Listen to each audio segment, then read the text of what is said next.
Okay, good morning. Thank you for coming. My name is Chu Wu. I'm an associate professor at the University of Tennessee, and my co-organizer, Steve Greenberg, is a Google Earth Engine team member at Google. So unfortunately, he could not be here today, so I'll be presenting, but he will be online helping with issues and account registration. And for this workshop, all the materials can be accessed by scanning the QR code or type the URL here, SciPy -EE. Also put the link here in case somebody else come later. As you can. And today we're going to use Jupyter Notebook. You can use Google Colab or you can use Jupyter Lake on a local computer. So I'm going to show you step by step how to get started. And before I get started, how many of you have already have on Google Earth Engine account? So a couple of those that if you don't have, I'll show you how to do that, how to sign up and get started. And so Google Earth Engine has JavaScript API, also Python API. So how many of you have used the Python API? Okay, great. So a couple of those. Hopefully, if you have been using the JavaScript API after today, you'll be convinced to use the Python API because it might be easier and it might have better integration with all the Python ecosystem. And it's very easy. So all you need is just a browser. You don't need to install anything on a computer if you don't want to. And at the end, if we have time, I will also show you how to create some interactive web apps, how you can convert the application that you develop locally, and then you can post online that anyone can use.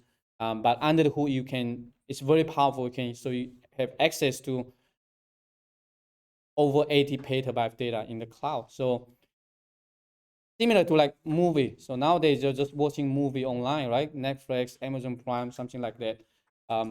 You don't really buy a CD or DVD to watch the movie. Of course you can, but most of people don't do that anymore. So it's the same idea in terms of Google Earth Engine and other cloud computing platforms. Basically, you want to just access the data online, do the processing, and then you can just download some results, or you can create web app for people to access. And so here's the link. And also we have a Slack channel. You're welcome to join the Slack channel. It's a very long URL, but you can find it on the SciPy Slack channel here. So you just need to go to, I think, all channels, and then just browse and then join the channel. So you can stay connected even after the workshop. If you have any questions, let me know. You can also reach out me through email or Twitter. Okay, so yeah.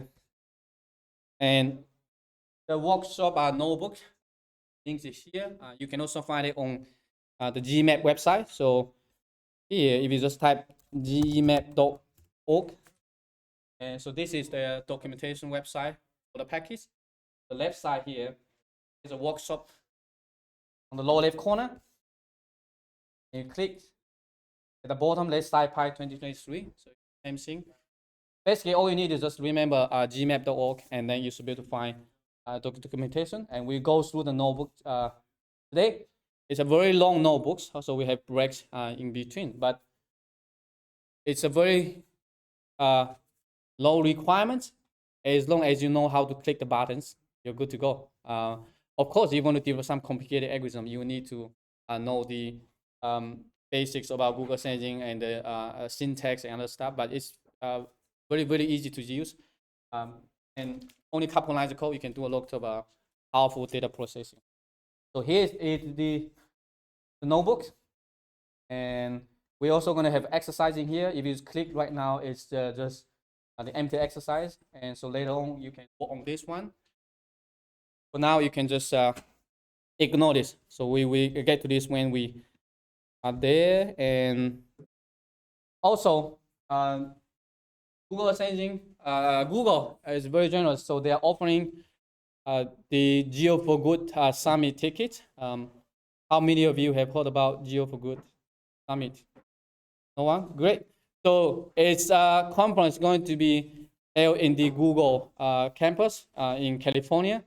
And so for this, just for the attendee of this workshop, they're offering 2 tickets. So in the past, it's like open for application, but not everyone's accepted. So for all of you here, if you're interested in the Geo for Good, you are welcome to scan the QR code and then just submit. So this is just a late referral. So they're going to select 2, up to 2.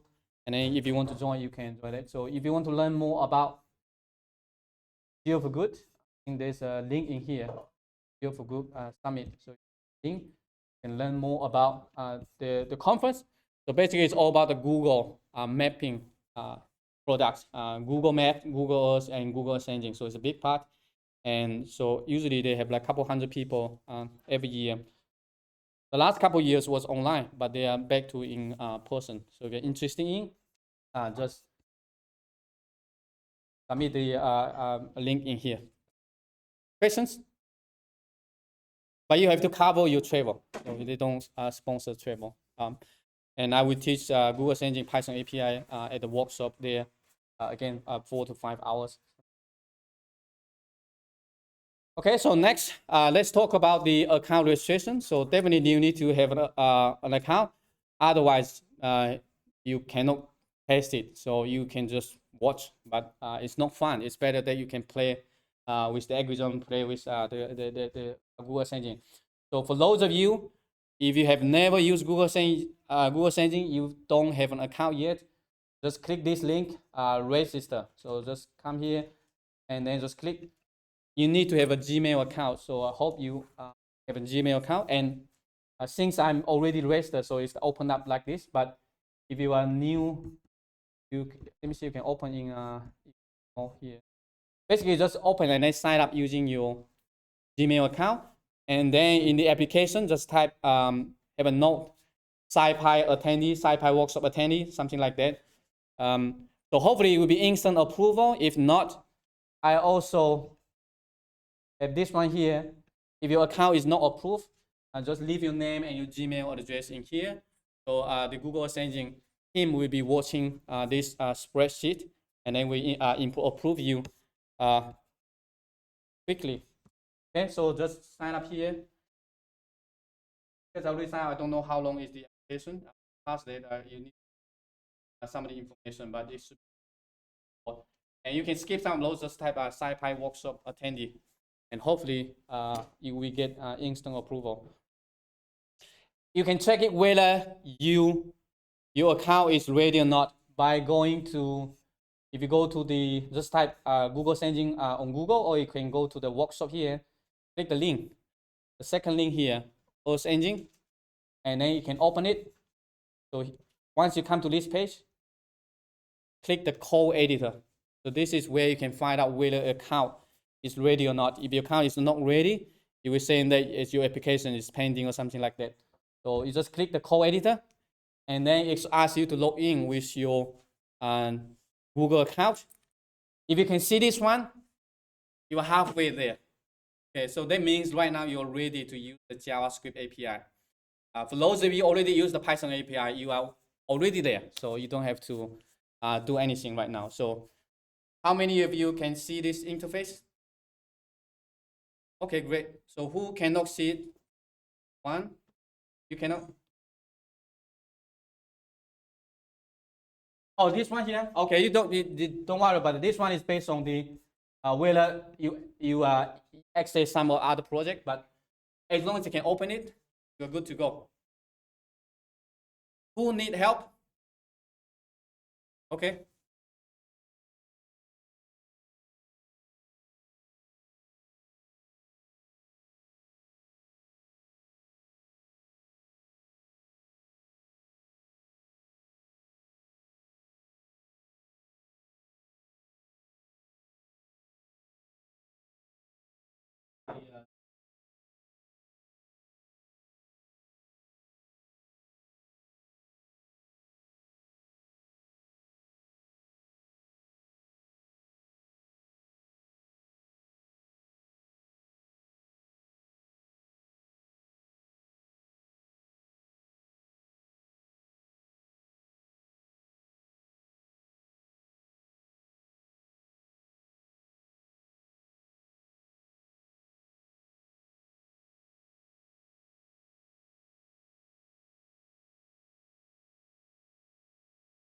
Yeah, so the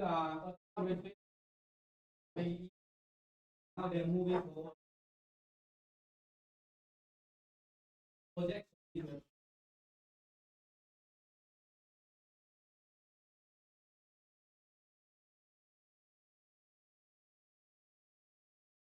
you log into the account, right now if you have just applied for the account, we ask you to create a cloud project. So you need to follow the step to create a cloud project. And also the detailed instruction is on the workshop notebook here. Let me.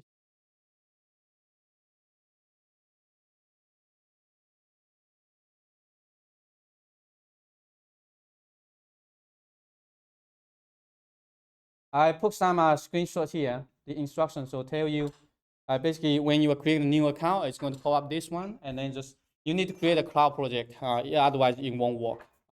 In the past it doesn't, but I think earlier this year or last year they changed that. So now you need to create a project and then select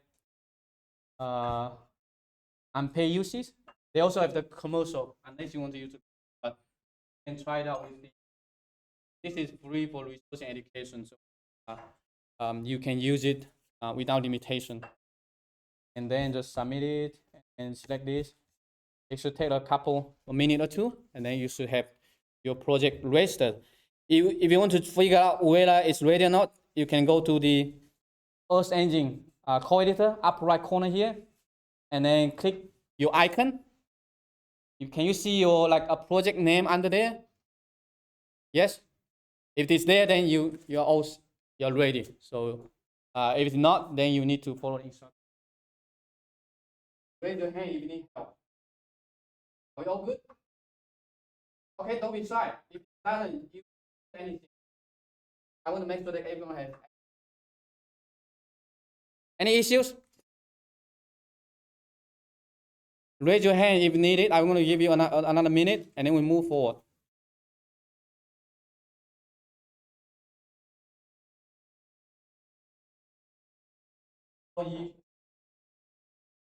Apply using the cloud project.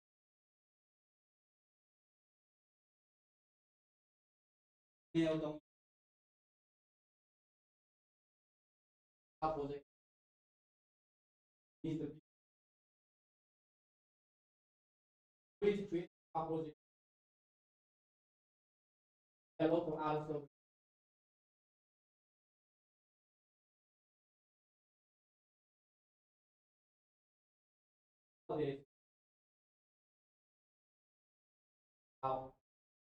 Members.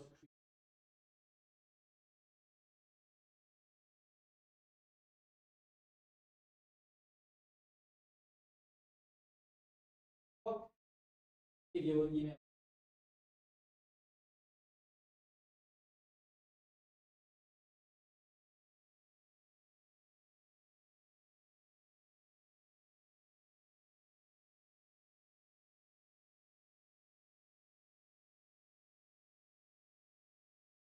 So again, we're just coming. Here's the address to access documents.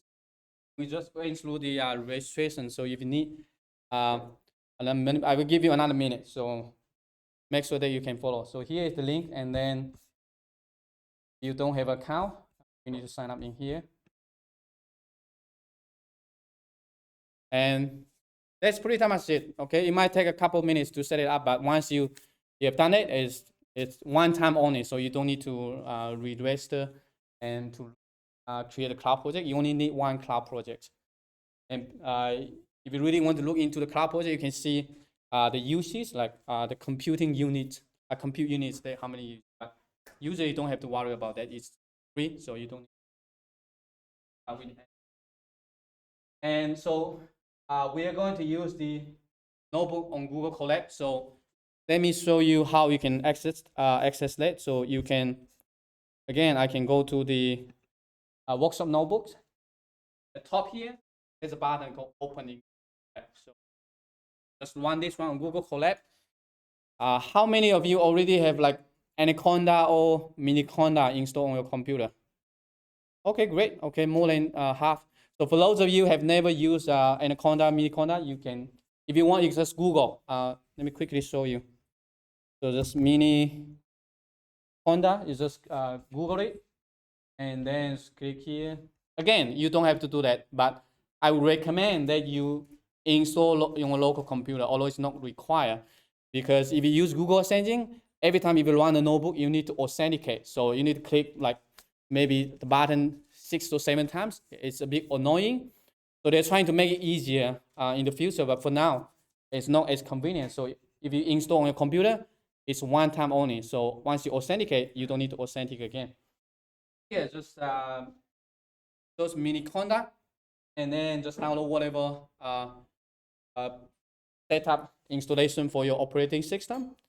And it's only take a minute to download and install. And once you're there, I will show you how to create the conda environment on your local computer, so you have more control about the packages that you're going to install, and it's always on your computer. So for Google Engine, Google Collect, you need to install the package every time.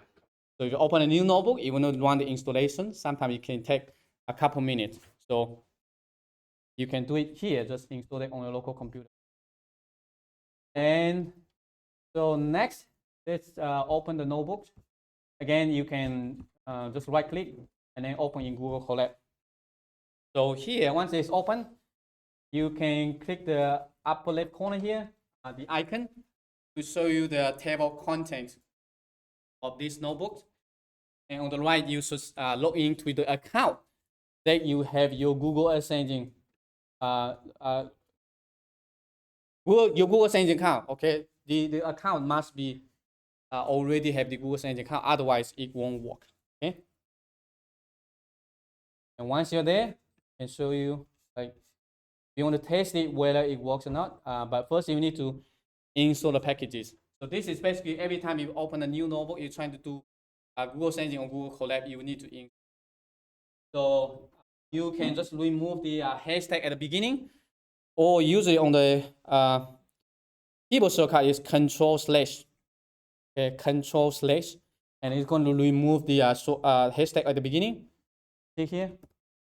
So Control/, then uncomment this one. Just going to pip in. Yeah. So for those of you who are on a local computer, don't do it yet. We're going to show you how to use conda to install. Okay, don't use pip because sometimes you can mess up your environment. So just run this one. Run anyway. Then it's only take like less than a minute to install the packages. So Geemap is the core. For the workshop, I add a couple more extra dependencies.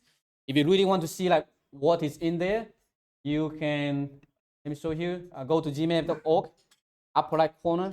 You can go to the GitHub webpage. Yeah, this is, if you want to see the source code, you're welcome to try it out. And if you scroll down to see at the bottom here, setup.py. And this one, scroll down here to show you what actually are those additional dependencies. So just Geemap, square brackets, workshop, actually install the GeoPanda, you want to figure out, but you don't have to do that manually. Okay, so here you should see it should be done. Can you see this screen? Finish. And so that's one time only. If you're still using this notebook, you don't need to install again. But if you open a new notebook, then you will always need to put this. Yes.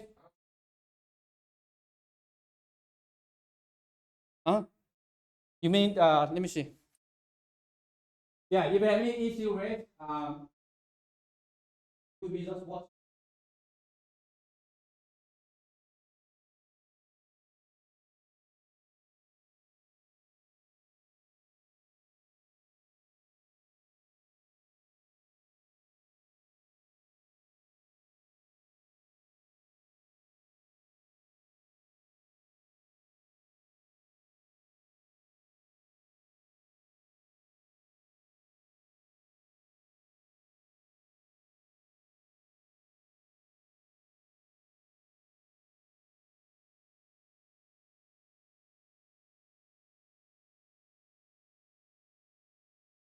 So for Google Collect, you just click a button, one button on the, you can just shift enter.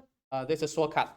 So in here, if you shift enter, it's going to execute the line, and then it's going to ask you to install packages. So you see here, it's finished done.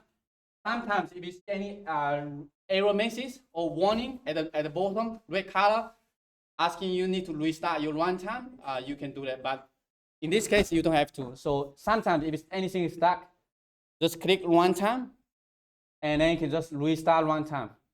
So that means it's just like rebooting the Windows operating. This is on Linux. Click restart runtime if you want to. Right here, restart. Again, once you restart runtime, you don't need to run this one again. So I can just skip it. You can also click this button here, this icon, to clear the output because overwhelming. You see so many lines of. Okay, and the first step to test it whether it's working or not is just shift enter, and it's going to import the libraries. So EE basically is the Google Earth Engine Python API. Geemap is built on top of the Python API. So you need both. And once you import, this is where we're going to initialize a connection to Google's Engine server. So think about here, you already have an account. Okay, if you're trying to do something with Google's Engine, you need to initialize a section to the server. And so if I click this one, it's going to ask you, and this is where you need to do every time you're running on Google Collect for every notebook. Annoying, but if you do that on, you click this one. Let me open the new tab. Okay, and this is where you need to authenticate. Earlier, the cloud project that you created, make sure that it's showing up in here. If it doesn't, then usually just by default, and then click generate tokens. Don't do this one. Use read-only scope. You want to be able to modify any of you access the data. Click generate token, and there are a couple more steps you need to follow. So you click this one, and then you're going to log into your account. It says Google Engine Notebook Client. Log into your account. Again, allow. I'm not sure how many buttons, but this is, I hope it's like automatic, but hopefully in the future it'll be easy. At this screen, you should see the authorization token. Can you see that? And then on the right here, there's a button to copy. So copy the token, and then you need to come back to the notebook. And there's an input box over there. Just Control V, hit enter. And it should say successfully save authorization token. You see this one? 100% ready. If there's any error message, let me know, raise your hands. Yes? Authentication, so you're going to run this line. So run this line, Geemap.ee initialize. Yeah, it takes 5 seconds. So also there's if you look at the Auth Engine documentation, it's ee.authenticate and then ee.initialize. If you just run this one, it will do that both, because you don't need to authenticate every time, but you need to initialize a new section. So if I restart my runtime, if you don't run this one, it won't work. Okay, so you cannot do anything. So the e_initialize need to run every time. And you also need to use this one if you are developing any interactive web apps from the web, because you don't want to use the authenticate, because when user go to your web app, they cannot open and then to enter their token, right? You need to automatically authenticate, but that's more like advanced. We don't need to worry about that. So if you're here, you are good to go. Yes? Okay, 1 second. Okay, make sure that you ask.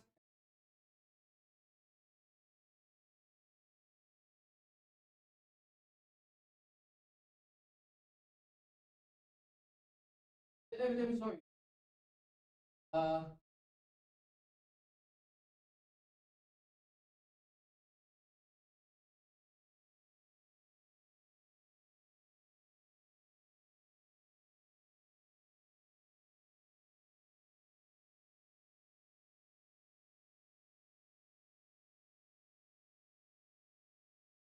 Again, don't be shy, just ask.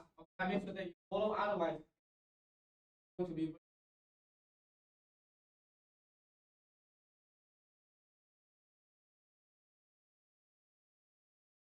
Okay, so go.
On here.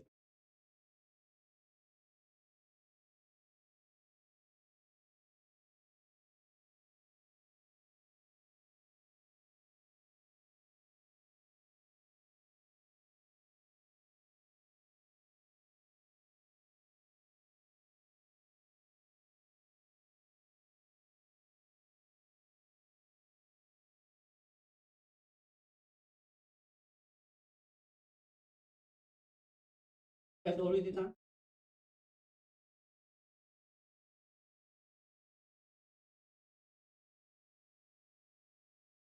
Yeah, you need, sometimes no.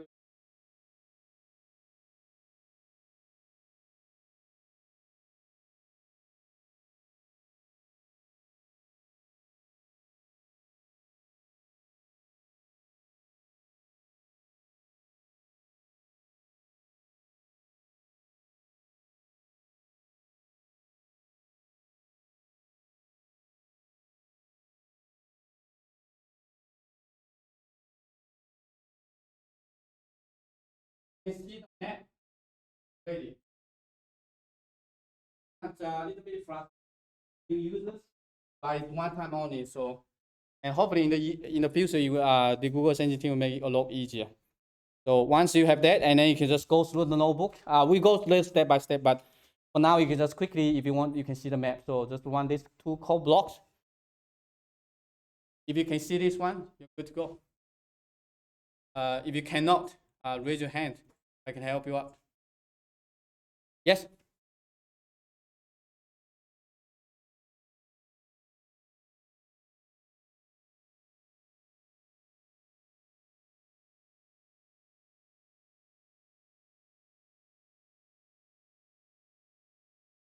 Yeah. So those two code blocks, so basically, first one, create a map. Anytime you want to see the map, you need to type a variable. Otherwise, it won't show up. So make sure that if you just click this first line here, it will not show anything. We just create the map. It's still in the memory. You don't show it yet. If you want to just type the variable in this one. Okay, are we good? So next, I'm gonna give you a brief introduction into Google Engine. So earlier I already showed you the web page. Here, no, you have too many tabs. I want to close off them, right? Later on I'm going to use my local computer. For now, I just want to make sure that your account is set up and ready to go. Let me close this one, and then open the Google Engine web page. So here's the landing page, and if you're a Google Engine user, there are a couple web pages that you really want to get familiar. So number one probably is just the code editor. So this is where you do JavaScript. So Google Engine was launched, I think, in 2010. So it's about like 13 years. But in the first couple of years, it's only for like some invited users. So it's not for public access. I think around 2014, 2015, they opened up. And then this when they start getting a lot of attractions. And So this is the code editor, so it's all using JavaScript. If you go to the documentation, so again here, documentation. So code editor and documentation and dataset, those are the three items that you want to use all the time. So the documentation, if you click, it's going to show you the web page, and then just get started. And on the left side here, you're going to have a lot of information. So most of the examples are using JavaScript. It's relatively easy to use. You just copy, paste, and then you can run. So I can show you maybe, how about this? On the left side, click image, and then image visualization. So in here, you're going to see run in Google Colab. For now, it's still using, not using Geemap yet, but I'm working with the Google Sensing team to reorganize the Geemap source code. So you will appear on the official documentation in the next 2 to 3 months. So basically, they've officially adopted Geemap for the Google Sensing, using the Google Sensing API. If you click, I'm showing here, right? Right now, it's not as convenient as Geemap. I will show you more examples later. But now, let me show you like how you can try it out. So if you're just new to Google Sensing, you have never used it before, you want to see how it works, this is where you can do. Open it up. Again, under image visualization, you're welcome to try out other options. Over right here, button here, copy the code. And this is where you can try it out. So I'm going to just copy code and then come back to my Google Sensing. So here, this is on the left side, basically, all your data set basically is scripts. At the bottom is the map. Enter here, this is where you write code if you're using JavaScript. And just Control V, that's it. And then there's a button here. I think you can, I forgot it's probably Control Enter or something. I haven't used the JavaScript. Yeah, Control Enter. Similar to the, you see this one? Right. It's that simple. Yes? You mean this interface? Oh, no. Here, if you go to the, let me do it one more time here. If you go to the Earth Engine webpage, and then documentation, and then get started. Back, okay. Here, platform, documentation, and then it's open up, and you can just click get started. The left side here, there are a lot of scripts, so I'm just going to use the image, and then image visualization. And here you can try out with any script. So just copy, and then come back to here, paste. You can either Control Enter, or there's a button here, Run. And that's it. So at the bottom here, you will be able to see the layer. So you can turn the layer on and off. So upper right corner, right? And you can zoom in and zoom out. So this is just one lane set image. I'll show you how you do global scale. So the beauty about this is that the location doesn't really matter. It's more important about your methodology, your algorithm, because most of the data is a global scale. So I can load the entire lane set image, entire catalog, tens of millions of images within seconds. So right now I'm just going to show you one, but I'll show you how to do it later for other images. So this is just basically streaming the data from the cloud to your computer. And this image alone is more than a gigabyte. But you see how fast it is? You don't download the data, it's in the cloud. So it's similar to like you are using Google Earth to view the images, the same idea. It's just passing the tile layer through HTTP. And when you zoom in, it's going to request the data and then display it. So why Google Sensing is so powerful? Because it's mostly parallel computing. So under the hood, it has like tens of thousands of servers. So if I zoom in here, it's pretty smooth. But if I do it really fast, you will see the block, right? The tile, square by square. This is basically one square comes from one server. So it's putting all the square pieces together to show you. And you can do computation, you can do all kinds of remote sensing. We will show them more examples later, but for now, just give you some idea like how it's actually working. So this is the interface and the JavaScript.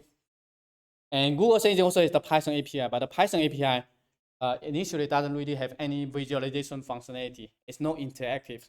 And this is where I think 3 years ago, I built on top of the Python API with some other open source mapping libraries that allows you to visualize data interactively, similar to the JavaScript experiences. And that's the point of using Geemap, is that it's so much easier. And you don't have to learn JavaScript, okay? You can just use Python, you can get started, and you can enjoy the same functionality. Pretty much all the stuff I'm showing here.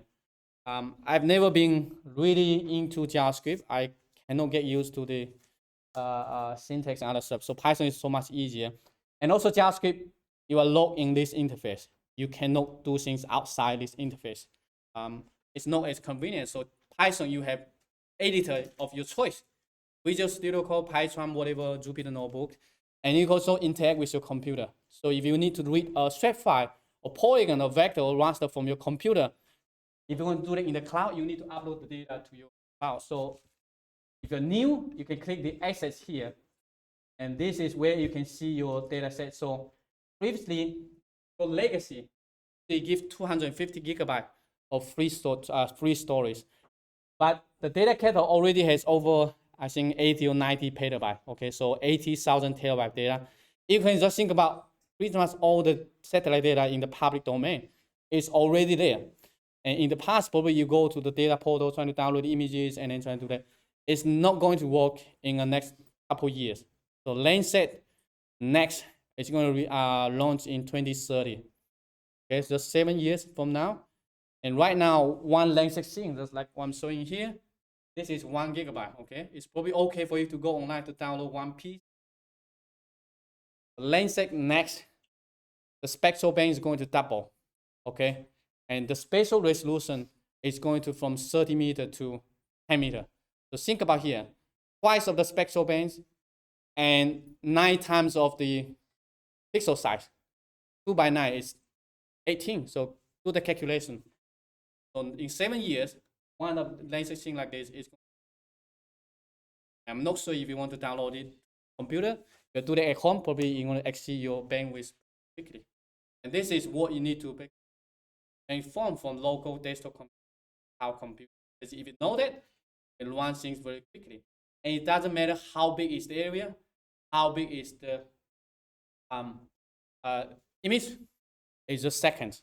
So this, it doesn't matter, like for example, if I'm loading the global, it's the same speed. Okay. The reason for that is sending one, if you zoom in, your area becomes smaller. So for Google Earth Engine computing, it doesn't compute at the native resolution. So Landsat here is 30 meter, it doesn't compute at 30 meter. So think about it. If you zoom out, it's the coarse resolution. I don't need to see the details. So it's probably 300 meter or 3 kilometer. You zoom in, your area becomes smaller. Your resolution might be higher, but the compute is. And this is the basically under the hood. If you understand it, then you're going to see how powerful it is. You can do pretty much any global scale analysis, any imaging, pretty fast. But the downside is that if you're going to get data out, it's not as convenient. If you have access to local data, you can do whatever you want. But try to do the computation in there and then just export maybe subset or a summary statistics, then it's perfect. And you can visualize pretty much any data, Landsat, Sentinel, MODIS, pretty much all the things that launched by NASA and also European Space Agency. The public data are there. If it's not there, you can upload your data to your account and you can access the same stuff. Okay, so that's about the documentation, and another one is the dataset. So if you want to figure out what dataset available, just go to the dataset webpage, and this is a landing page. So there are right now over 1,000 datasets. Okay, it seems small. 1,000. What is that? One sensor, one entire catalog is one dataset. So think about Landsat 9 surface reflectance contains maybe 10 million images. It's called one dataset. So they are. I'm not sure how many images. It's going to be like many millions of images. So here you just look at the dataset you like, and you can search any keyword if you want. So I can go to maybe, for example, the famous one, Landsat, for example, right? You click, and it's going to show the data product Landsat 8, 9, 7, 5, all the way, right? You click in, and so survey reflectance, click in. So this is one dataset. Okay, 10 million. Going to look. This is basically the unique ID the data set. Think about you're watching a movie, right? You type the name of the movie, you get to the movie. Each movie has a unique ID. So if you know how to point to that movie, you can watch it. The same idea here. This collection has 10 million images. I can do whatever. I can get a specific images. I can load all the images. I can do calculations, do a lot of things you want. And think about your in the US, like social security number. That's it. Every image has that. It's not duplicate. It must be. You can also look at the information bottom here, like bank information at the bottom. So all the data set has a sample script that you can run. If you scroll down to the bottom, there's here open in code editor. So if you want to try out the data set, very simple, just click. And it's take you to here. It's load the data set. And again, Control Enter or just one. As simple as that. So look at this one. Take a look at this image. See, like quickly go through like what this one is doing, right? So anything that Google sending, all the data set, anything you're doing with the cloud, you want to start with doc something. So it's not. So keep in mind, this is called server-side object. It's different from client-side. Client-side is like you define a variable A equal to 1, B something. It's running a server. So this on your local computer. E is in the cloud. So anything that you want to do with Earth Engine, now it's E is image collection. We talk about it later. Now you see NSET 9 collection 2 and tier 1 2 service. So again, think about this. This line code can access to the entire Landsat 9 images. I'm not sure, probably millions of images so far. And we just filter date. Okay, pretty easy to understand. Looking at all the images in January from January 2022, January 30. This is exclusive. February 1st, so basically from January 1st, January 30. So 1 month of data. So 1 month of data for all the Landsat within January 2022. And we're going to apply the scale vector something. Convert from integer to floating. Save space. Save the image as and just do tab and visualize text. So essentially, this is 1 month of data for Landsat. So you see here, when you zoom out, you're going to grab the images. It's global scale. Okay. So we are welcome to try out, for example, 2022 January to 2023, a whole year of data. So 1 month doesn't give you a full coverage, right? You will still have some gaps in here, but you're welcome to maybe change to 2023. And then one. You're going to get a whole lot more images. Yes? Hmm? Yeah. Hmm? Oh, upper right corner. So make sure that when you open it, don't sign to multiple Gmails. Uh-huh.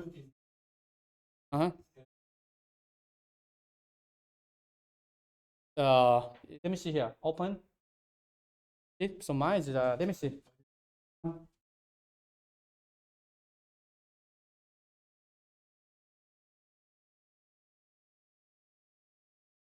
Upper right corner.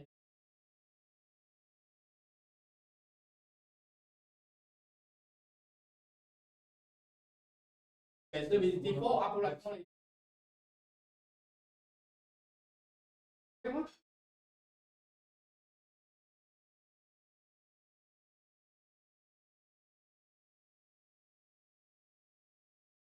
Sometimes it might be even it's logging. Credential sometimes it's made.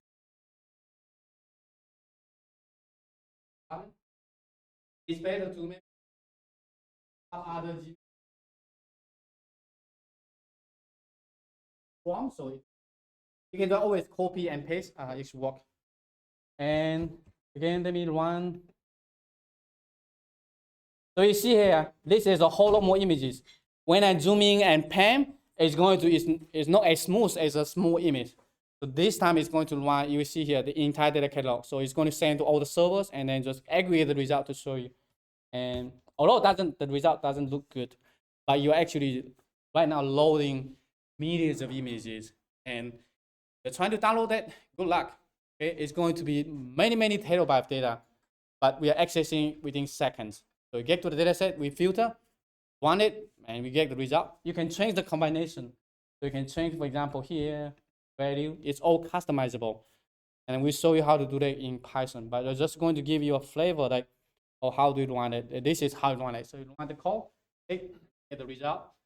And again, you have access to over 80 petabytes of data. And just within a couple lines of code. As long as you know how to do that, it's super powerful. So next time you're trying to do some large scale analysis, don't try to like, oh, how do I download data? It's don't need to. Yes?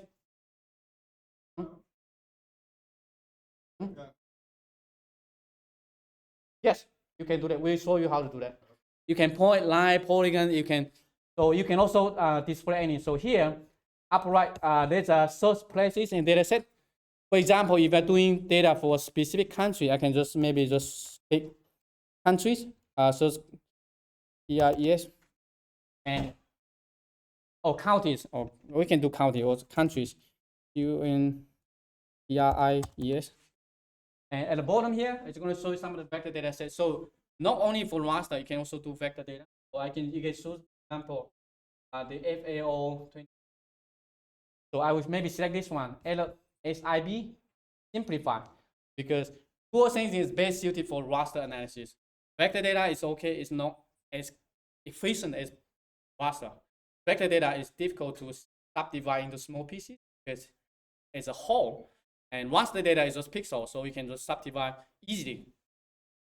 Take this one, for example, simplify, and then just click import. You see, it's going to import into the table, and then here, if you want, you can click the icon to show you. Or upper right corner here, there's a book icon, and this one shows you the URL. So here are table. Again, this is a unique ID to assign it to a variable table. This is where you have the pointer to the data set. Once you have it, I can load it to the.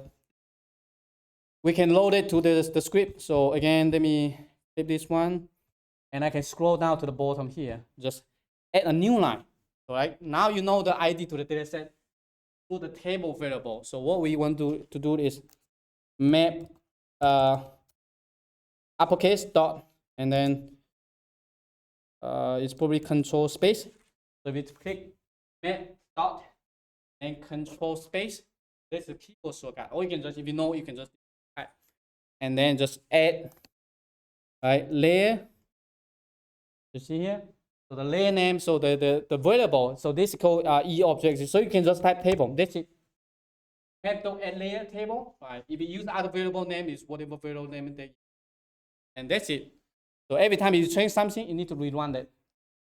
So when you run, this time you should see the country polygon in here. Okay. And low vector data, low raster data. Again, don't worry about that. I will show you how to do that in Python. I'll just show you. You can write script, you can import the data set, you can just search and then import it. So it's just similar like you're watching a movie, okay, now I'm going to switch to other movie, or you can do multiple view. Just search. Control space. So here, there's also upper right corner here. If you click the settings icon, settings. No settings, maybe. Forgot where is the shortcut, maybe in here. Yeah, upper right corner, the question mark, and then there's a general shortcuts. We click here and also see some of the key shortcuts with editor. Questions?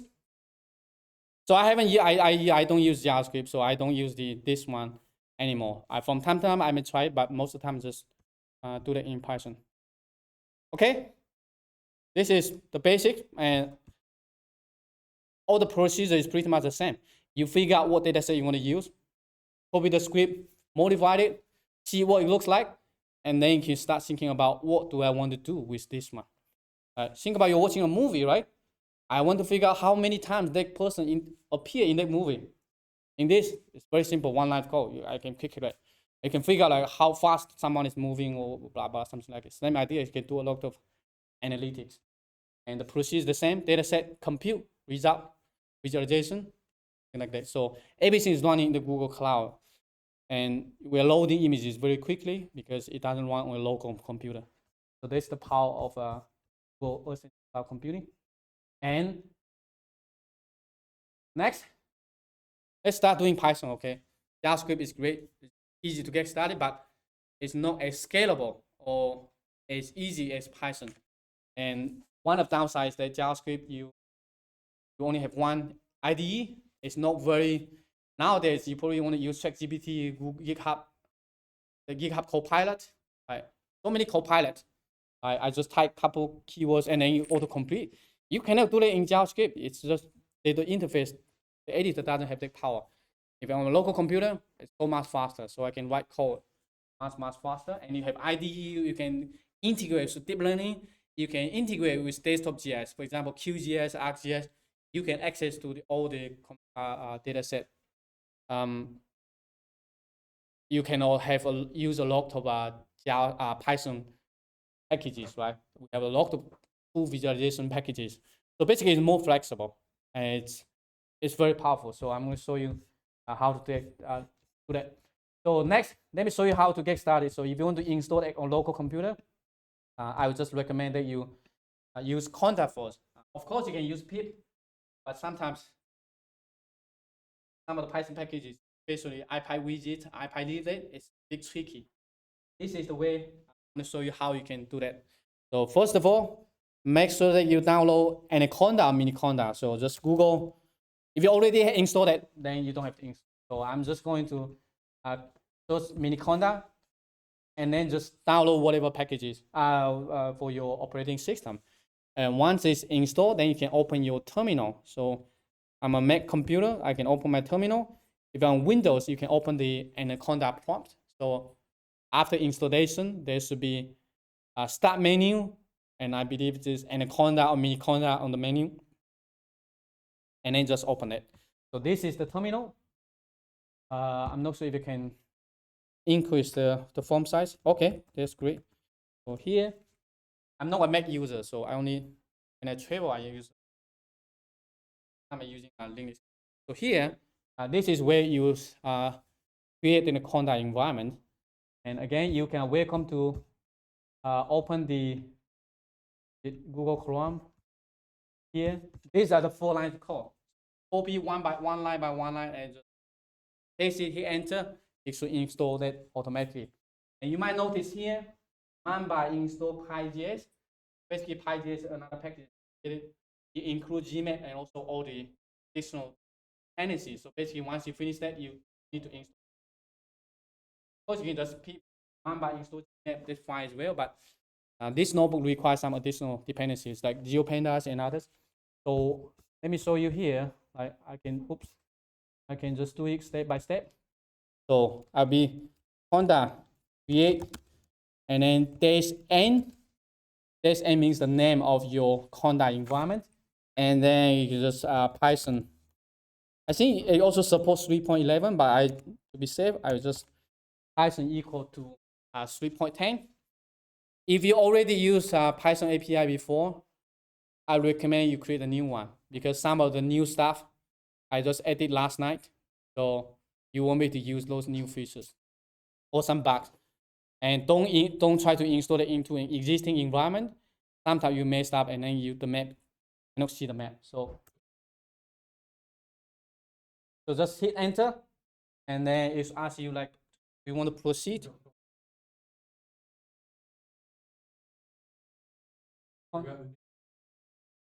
Oh, sorry. Good point. And good point. So oops. Here. Yeah, and -n, and then you need to have a name. Oops. Let me open it.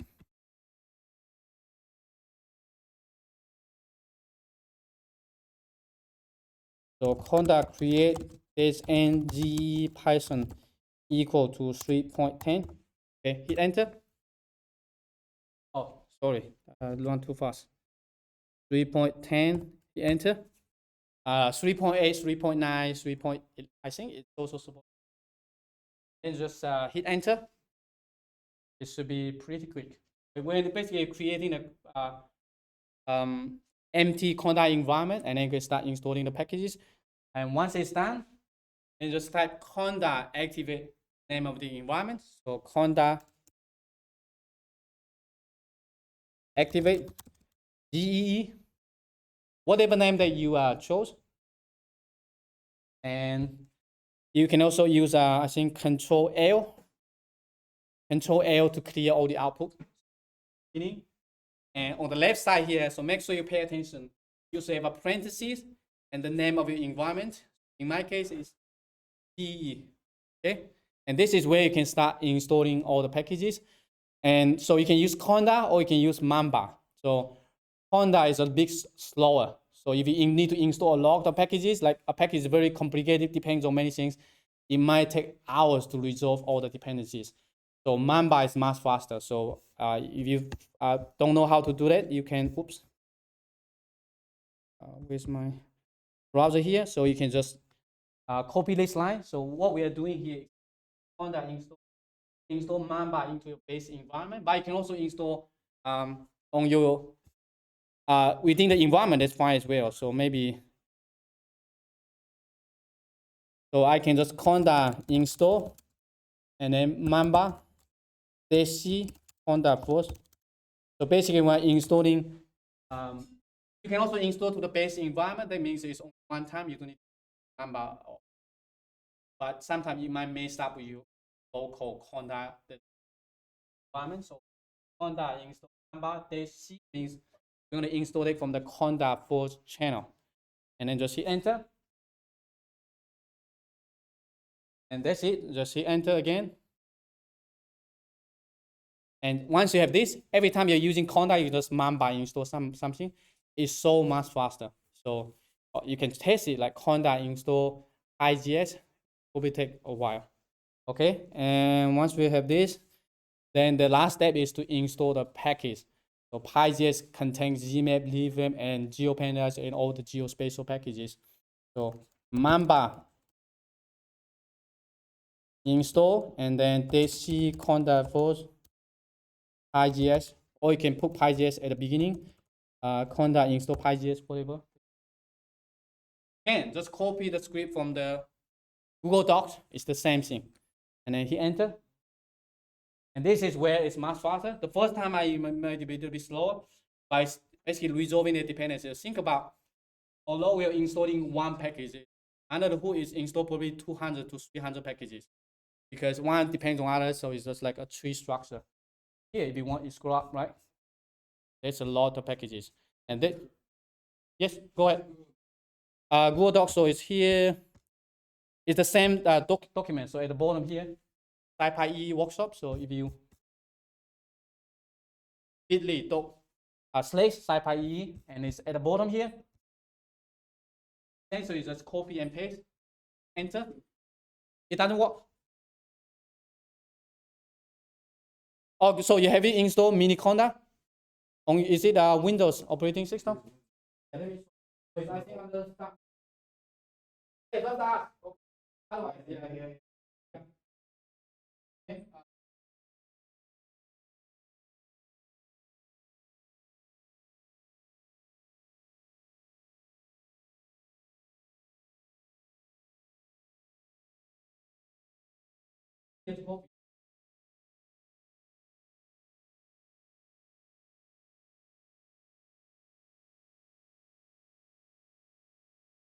make sure they have that if it doesn't work, just we have to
Yeah, if you want it, but like I said,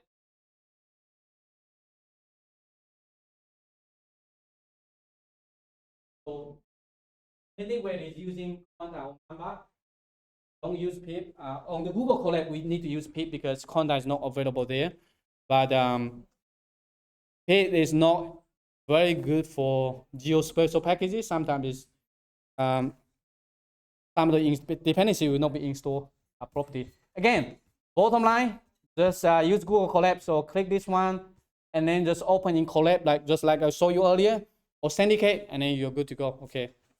But from now on, I'm going to show it on my local computer. So I have already it's done. Oh, I haven't installed it. So I'm going to hit enter. It should install all the packages. If there's any error message, probably your conda installation is broken. So you might need to uninstall and then reinstall stuff. It happens. Okay, so my conda installation is broken all the time on Linux.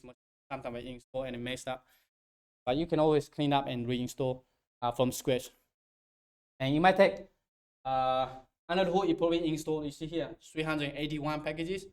So if you need to make sure that you have internet and then can download all the packages. So this should take 2 to 3 minutes, and then we are good to go. So then we can just Jupyter Lab, open it, and then we are good to go.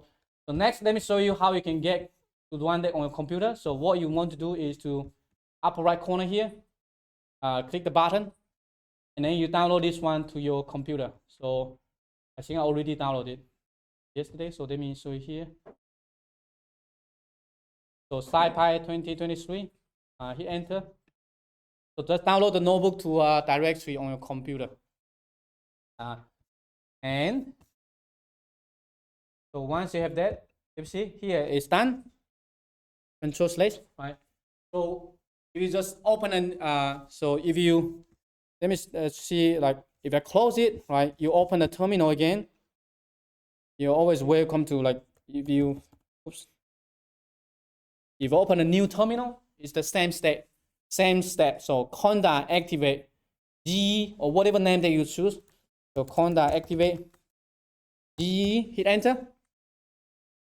So make sure that you have the parenthesis G whatever left side where Geemap is installed. And this is, you're going to do that every time you're trying to use Geemap on your computer. And then just type Jupyter space lab. The same like running a Jupyter. Space lab. Hit enter. It should open Jupyter Lab on your computer. Yes. Oh, here. So let me show you one more time. So it's under this one, upper right corner here. There's a download icon. But it's also available on GitHub. So if you go to GitHub, and so all the source code will be here. It's under examples, and then workshops. If you want, you can download the Git repository or Git clone. Same thing. So there are tons of notebook in here.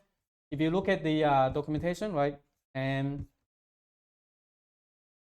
I have created, I think, over 137 notebook examples. So every notebook introduces a new feature in the package. So if you want, you can go through that.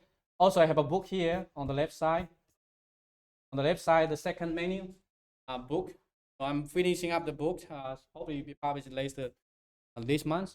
And it's basically covering all the stuff. So what we cover today is like the core components, but you can see the book and also just show you, for example, here, right? The Google Send, you can see if you're in academia, and this is where you see the publication, like exponential growth. Like a lot of people are using it to do global scale analysis. And you have, this is what we're going to cover some of those today. We won't have time to do all of them, but you are welcome to go through all the examples. And again, so all of them are available on GitHub. So if you go to preface, please do that. It's under here, under my GitHub account. So you click that, Geemap books, all the notebooks in here. But today you don't need to do that. I'm just saying you can export it afterwards, but today we're going to use one notebook to include everything. And once you get started, you know how to modify stuff. So Geemap, you will see here, it has moved into the GE community organization. Previously, it was under my account. So now Google is going to officially adopt that. So I'm going to move it out to the community. So now they can help maintain and develop the packages. But I also have a lot of other open source packages. But interesting, you can look at my GitHub. So I have Geemap and other packages available there. And there's also the GitHub package, open geospatial solutions. So I created a GitHub organization there with some of the popular geospatial packages. So maybe just one of those. There are many other in here. Quite popular recently for doing the segmentation. But so there's not the focus today, and so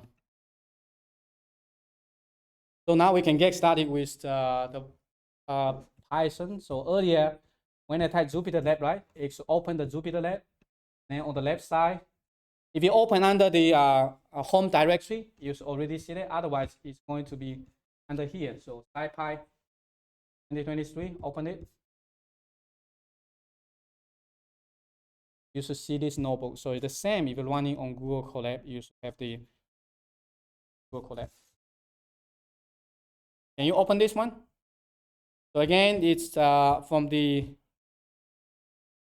so this link is here, bit.ly /SciPy EE, and you should have access to the notebook. So if you click the notebook,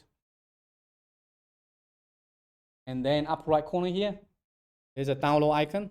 So download the notebook to your computer, and then contact activate GE, Jupyter Space Lab, and open Jupyter Lab on your local computer, and then we can start doing the coding. Any questions? If it doesn't work on your computer, just click open in Colab. That's fine as well. I already showed you at the beginning how to do that. Close open. So from now on, we don't need the JavaScript anymore. So everything will be Python. So let me move this one.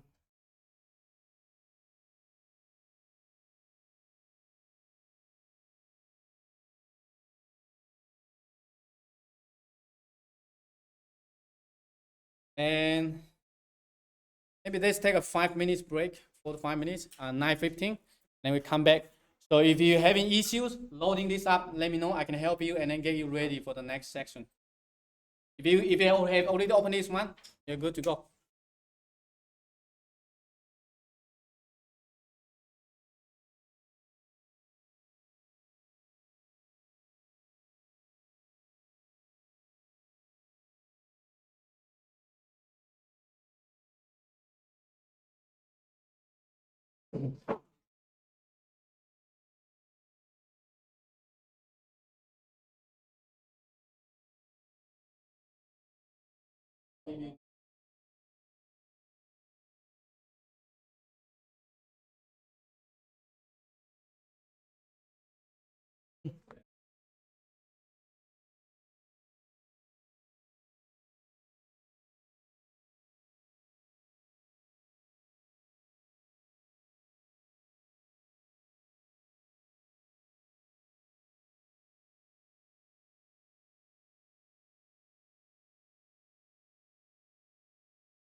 Working.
Okay, are you ready? So we spent like over an hour on the installation account setup. So hopefully it will be one time only, and then you don't need to do that anymore, unless if you're trying to do that on a new computer. Again, any issues, just use Google Colab. Okay. Don't be end of the world. You can fix the download the notebook, open it up. If you have this ready, open. Okay, great. So then we can start. So the same thing here. Control Enter. I think Shift Enter is easier. So Shift Enter. The shortcut Shift Enter is going to execute this code block. So go to. You don't need to install this one anymore. You already set it up. So Shift Enter. First time it's a bit slower. I don't know why, but after that it should be. So you see the sign number 1 on the left. That means it has successfully executed. Okay. Then move down to GE underscore initialize. So the same thing that we did on Google Colab. So Shift Enter. And so for me, it doesn't ask anything.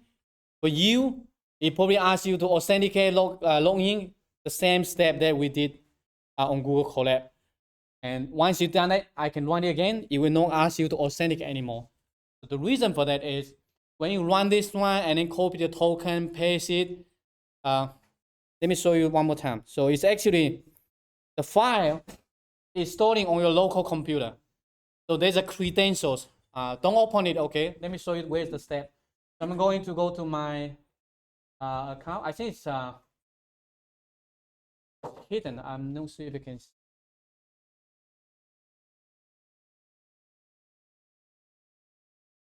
Yeah, I'm not a Mac. Control Shift. Command Shift point.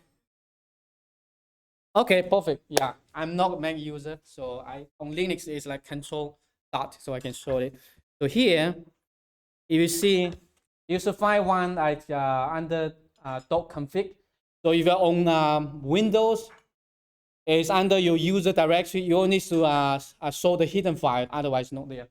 Again, you can skip this, but I'm just showing you where the file is stored, the credential. So .config and then Earth Engine. This is the file. So if this file is removed, or if your computer doesn't have this file, it's going to ask you to authenticate. So essentially, when we run gmap.e underscore initialize, it's going to find this file path, find this file. Doesn't exist, then you're going to run e to authenticate and then authenticate. So I can show you one more time. If I change the file name, don't open it, okay? You can open it on a computer, but don't show it to other people. That one basically your access token. So if people have access to this, to have access to your Google Authentication account, they can do stuff because you don't want to do that. So for me, I can just move to chest, right? If it's gone, now there's nothing in there. So if I try to run this notebook again, it won't work. So I can run this one, import it, and if I run initialize, you need to restart the kernel because once it initialize, it's in the notebook memory. So I can restart kernel. I'm just showing you like if you're brand new, this is what you're going to look like. So restart the kernel, and then it should be. And let me run again. Hopefully it works. You see, if it is the first time, right, the credential doesn't exist, you will need to authenticate. And the same thing if you're running on Google Colab, it's the same. It's going to save a token to your Google temporary directory. But if you close it, all the files be gone. So next time you open the notebook again, you need to authenticate again because it's every time it's looking for the file, the .config / Earth Engine / credentials. Okay. So if I do that again, generate token and log into your account, allow, copy, and come back here.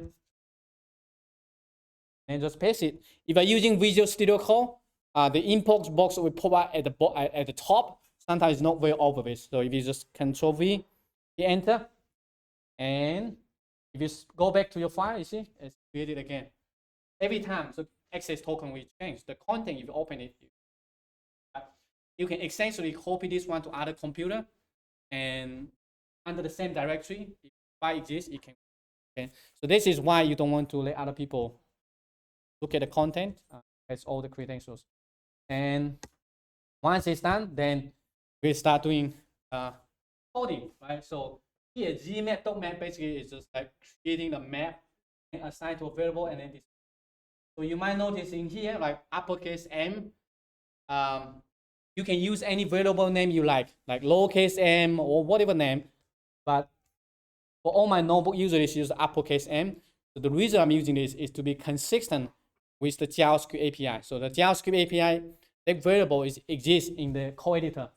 So let me show you like here, especially if you are new to JavaScript, I can show you why I'm doing this. So documents and get started. I can show you here, maybe any notebooks. So like what we did earlier, right? Add doc something, just to be consistent, but you don't have to name the uppercase M and do it. It's just a variable. But it's easier. That way, people even know the JavaScript API. So again, I'm here, just Shift Enter, Shift Enter. And if you see the book, if you can see this one, you're good. If you any errors, that means your credentials is or your account is not ready. And this is where basically the same thing like in the JavaScript code editor, right? So the map right now is nothing, not really interesting, but Geemap is basically you have a lot of interactive tools. So upper right corner here, you will see some icons. You click, you expand. You will show you some. You will use some of those.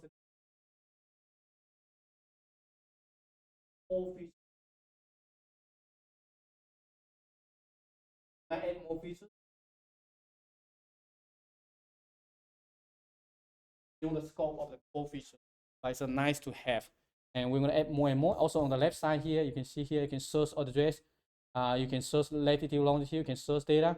So similar to earlier, we're using the JavaScript, if you remember, right? I can type any name. So here, I can type maybe elevation, hit enter. Okay. It's just like you're searching movie, Netflix. This is searching geospatial data. Maybe scroll down, you can select any data set you like, right? Click. Oops. Sometimes you might need to click the button. It's going to stay there. And can do it again. Elevation. Enter. And it will show you the data set, right? And you scroll down, you will see the snapshot. And so, for example, global SRTM, something like that, right? Zero documentation. Thumbnail. You can click the description to go to the Earth Engine official documentation. We'll show more examples later, but for now, just show you like, oh, why do we use Geemap? Because it has those interactive components similar to the JavaScript, but it built on top of the Python API, Earth Engine Python API.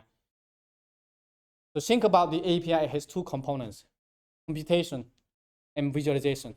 So the computation is pretty much the same for both the JavaScript and Python. But visualization, JavaScript has all, Python has none.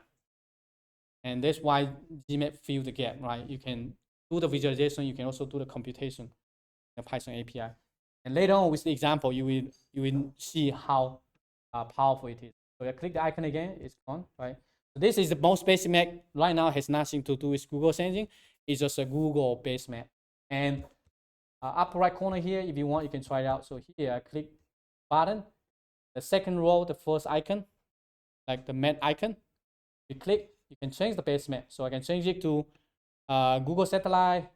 I can change it to the Google Hybrid. I can choose it to whatever base map. So there are hundreds of base maps available in here. So this is not something the JavaScript API have. So JavaScript API only have the Google base map, but you can do a lot of other base map available. So example, right? So it's all available. Just you don't have to do the coding. So it's interactive. And you can also do it programmatically. I'll show you later. So next, let's talk about how you customize the map, right? Geemap.map and then create the map, display it. But sometimes you might want to have some customization. So you can center the map somewhere. So center latitude, longitude, table. So one all the way height of the map. So you can customize to any way you like. If you're focused on a specific area, when you create a map, you can change it. So for example, you can change it to any location you like. And so for the height, height can be an integer or it can be a float, like 600 px, something like that. So I can maybe 400, then it will be much shorter. So you can customize it. I can change it, for example. Again, sometimes it can be a bit confusing. So this one behind the scenes is using the SciPy leaflet. So SciPy leaflet for the coordinates, it uses latitude, longitude. Okay. For Google Earth engine, it's longitude, latitude. So sometimes it's like a mix. So you need to make sure that you're not using Google Earth engine, latitude. But it also depends on what leaflet, latitude. Google Earth engine is not. So I will show you more examples there. So this is how to customize. And you can also customize the control. So by default, it's going to show you, this is called data control, data zoom control, draw control, and also the scale control. Up right here, control. So everything, think about everything on the map is just a component of widget. You can take it off if you don't like it. So if it's too crowded, you can turn it off. So if you run this one, you see here, right now, the data control equal to false, right? On, bar control, right corner, full control. Again, if you want to hide anything, so put your cursor within the first the parentheses. I think it's Shift tab. Yeah. So not so on Windows or on Linux. Linux is all the arguments available for map class. So if you scroll down, you'll be able to see all the names of those controls. Just an empty map. Oh, there's also a light mode. Light mode. I think just the zoom control, everything else is turned off. So let me show you here. Right? I can remove all this. And then just light mode equal to 2. Enter. Yeah. So it's just the zoom control. So in that way, you don't need to like set all the control as false. You can just one line. So this is how you customize. And next, add base map. So here, G.map, right? By default, it adds the Google road maps. So the Google Maps, but you can change it to anything else, right? Hybrid, Google Satellite. Again, if you don't know the names, I can come here, click the toolbar, and then click this one. So you can choose any name. So you can just pass in get the name. Something, you will use the base map. Okay. So this is how you can change the base map. Or after you get the base map, you can also add another one. So map._ add base map. And again, I think the map dot, I think hit tab, or maybe shift tab, I forgot. I forgot the keyword on the Mac. Anyway, so map dot control space. Yeah, it doesn't come up. Anyway, I'm not a Mac user, so here map.addBaseMap, you can add that. I know how. I think on Google, if you're using Visual Studio Code, it will show you like the list automatically. So Jupyter doesn't show you. So you can add again, add base map. Then you have the base map. And if you want to, for example, right now I have multiple layers. So upper right corner here, you can just click the icon, range, and then click the 3 lines like a sandwich. And here you can also change the opacity of the layer. Right. So because it's a widget, SciPy widget, SciPy leaflet, so you can change the base map if you like. If you click again, unhide it. So when your mouse moves away from toolbar, it's going to hide the layer. And if you want to see all the layers programmatically, you can do it gmap.basemap.keys. So it's just going to show you all the base maps. I can show you the first 10. So right now there are 148 base maps. The same list when you click the icon. So that's pretty much it. You just create a map, add a base map, customize the controls. That's it. It has nothing to do with Google's engine yet. So next, let's start getting into Google search engine. Again, so Google search engine has different data types. So let me show you here. Image collection. You already know some GIS remote sensing stuff. So this is essentially image is one image. So it can be a one lane 16, or it can be at the global scale, or it can be a virtual mosaic. Image collection, basically a collection of images. So you can think about a folder on a computer has a lot of images. So one Landsat 9, for example, surface reflectance. An image collection can have tens of millions of images, or it can be just have one images, two images, it doesn't matter. But it's under a directory. So it's, but we don't actually see the directory. It's just called image collection.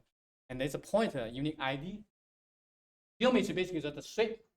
That's the shape. So when you draw the polygon, feature means you add an attribute. For example, a polygon, right? It's a building. Polygon is a house. Something. And then once you have a bunch of features,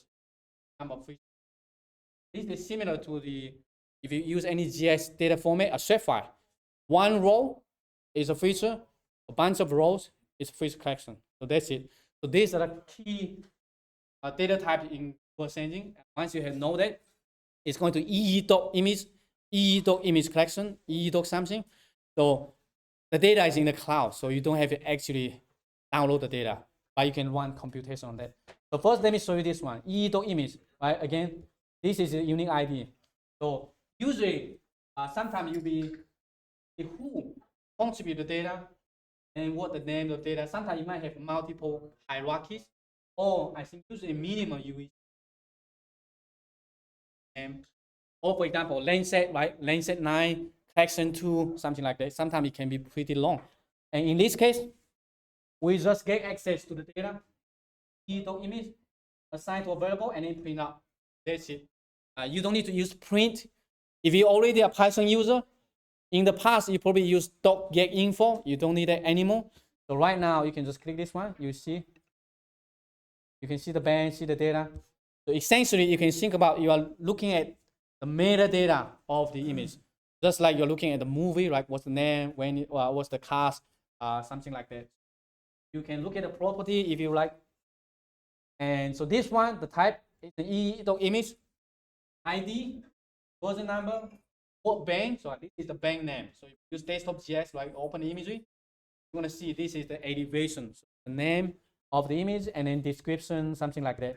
So it depends on the data. Sometimes it can be quite long, but this is the simplest one. So right now we want to look at this imagery, assign to a variable, print out the variable, that's it. Once you have the ID, then you can start loading the data to the map. Similar to JavaScript, right? You copy the script and then run same ID in here. So this one, Geemap.map center. If you don't know the center, that's fine. You don't have. But you want to customize with the latitude level, and then we are pointing to the first engine image. Then we want to do the visualizations. For Google Search Engine, visualization have couple of parameters: minimum, maximum. Headache basically is for single bank image. So if you use desktop GIS, right, you click and then you can change the color map, something like that. So the same idea, and then just map.add layer. Means how do you want to visualize that? Name of the layer and display the map. So you can just run it. I can show you how to customize it later. Right? Can you see the image? Simple. And this is at a global scale. Data is not on a computer. So this is gigabyte of data and the seconds. Now we have access to this one. You can zoom in, you can zoom out. So you can see this is, I think, 90 meter, 30 meter resolution. And you can zoom in to see the data. Again, you can turn the layer. I can change the opacity, or I can turn the layer on and off, right? And if you want, you can change it. So this should be very responsive. So you can change the opacity automatically.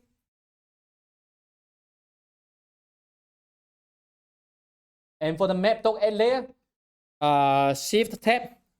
There's a couple other parameters like object, how you want to visualize it. If you have no idea, the square brackets, and then the name, layer name, right? Whether you want to show it by default or not.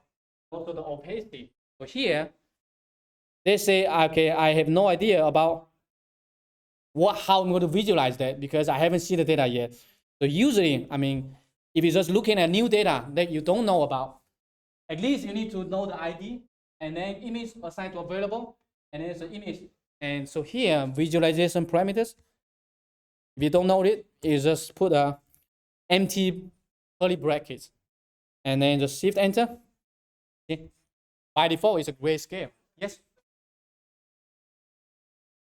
A minimum and max, basically, this is, for example, the elevation, right? Ranging from maybe below sea level, let's say from 0 all the way to 8,000, right? This is the elevation range.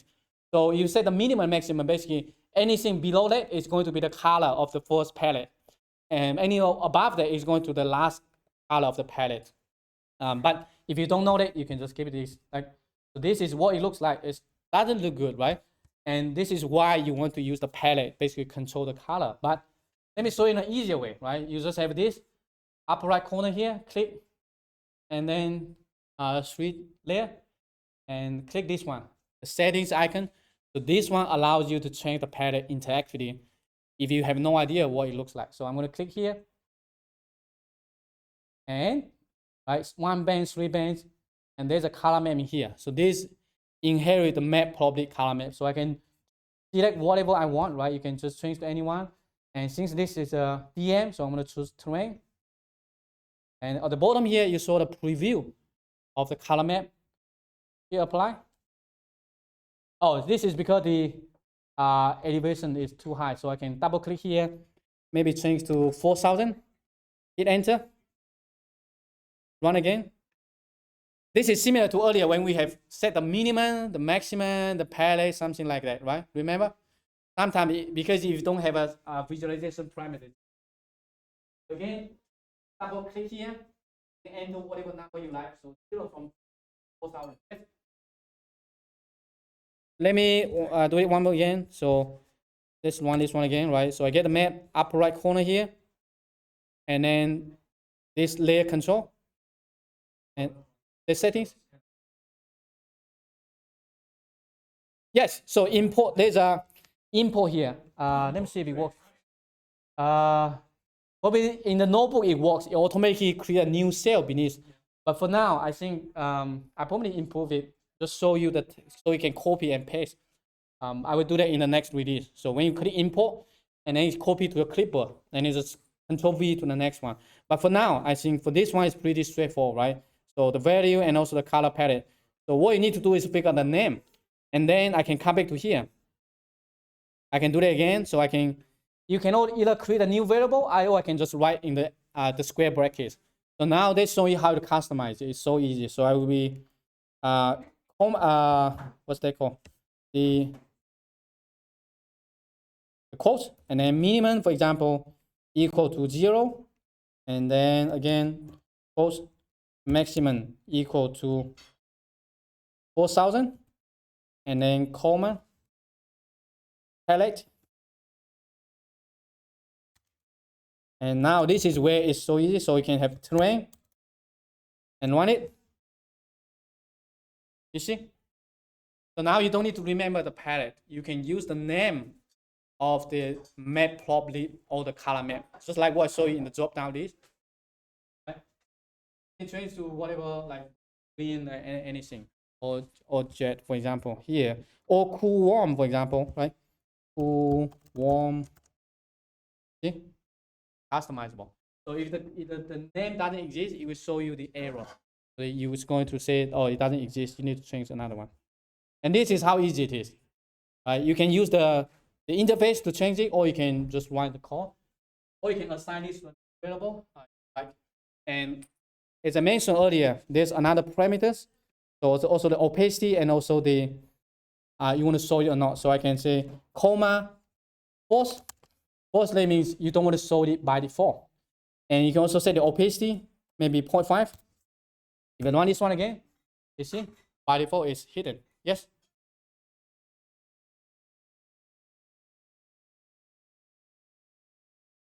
Can you run this code block again? Let me see.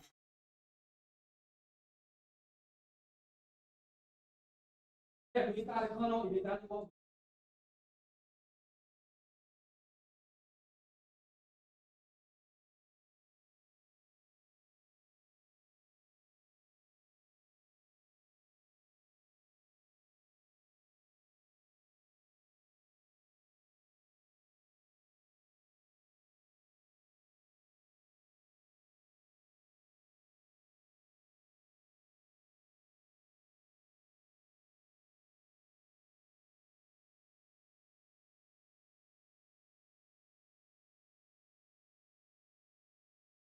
You can customize it. If you can you want. So that's for single band images. If for multiple band, you can do that as well. And if you're wondering, like, oh, what's the parameters available? You can go to the here. Go to the Google Engine webpage, and then documentation. Get started. If you really want to learn this, I would recommend that you go through documentation. Although it's a JavaScript, but the computation API are pretty much the same.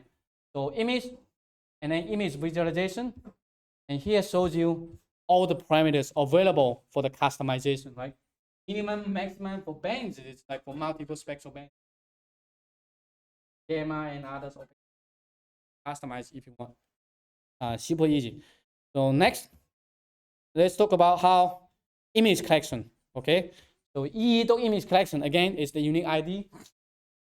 This one is the Copernicus Sentinel-2 surface reflectance. So it's the entire image collection. It contains, I think, over 10 million, maybe hundreds of millions of images. So it's a huge data catalog. Right now, I just point to that collection, assign to the variable, and then you see here, pretty much the same. I create a map, I point to the image collection, and there's this one, that's one line. Collection dot median. What that this one is doing is basically, right, I have a lot of images covering this location. I take the median value of every band, right? So you have maybe the blue band, right? You have hundreds of blue band. I take the middle. So the reason why I do this is somewhere in the middle usually is the good image, because cloud, if you have cloud, the value will be very high. So that's why if you load the image, sometimes you see a lot of cloud. But if you take the median of all of them, it's basically somewhere in the middle. It's not too dark, it's not too bright. Usually it looks pretty good. And the median basically is, okay, take all the images for every location, take the median value of the entire time series for this pixel. Take the median value of this pixel. So it's basically by pixel by pixel. And then we do the visualization, right? Minimum, maximum. So the value here sometimes it can be a little bit confusing. You don't know like what's the maximum value. You can just have a square break, curly brackets, and then you can inspect the value later if you want. This case is 3000 bands like B4. Or you can just, if you have no idea what data set are there, let me show you maybe an easier way. Like this is an entire image collection. I don't know what image is in there. I don't know what's the metadata, right? How do I know what's the band? Something like that. So you probably want to do something like this. Oh, it's already here, right? So I have this image collection, and then I'm going to write all enter. Oops. And then we the new code block. So we can just inspect the first image. So collection, colect dot first, parentheses. So think about here, right? Entire image collection is going to contain a bunch of images. I can just look at the first image, just like what we did earlier, right? And then just run this one. See? And then you can click here and look at this, like the band values and the properties, right? This just look at the sample images. So sometimes you have no idea what it looks like. This is a good way, right?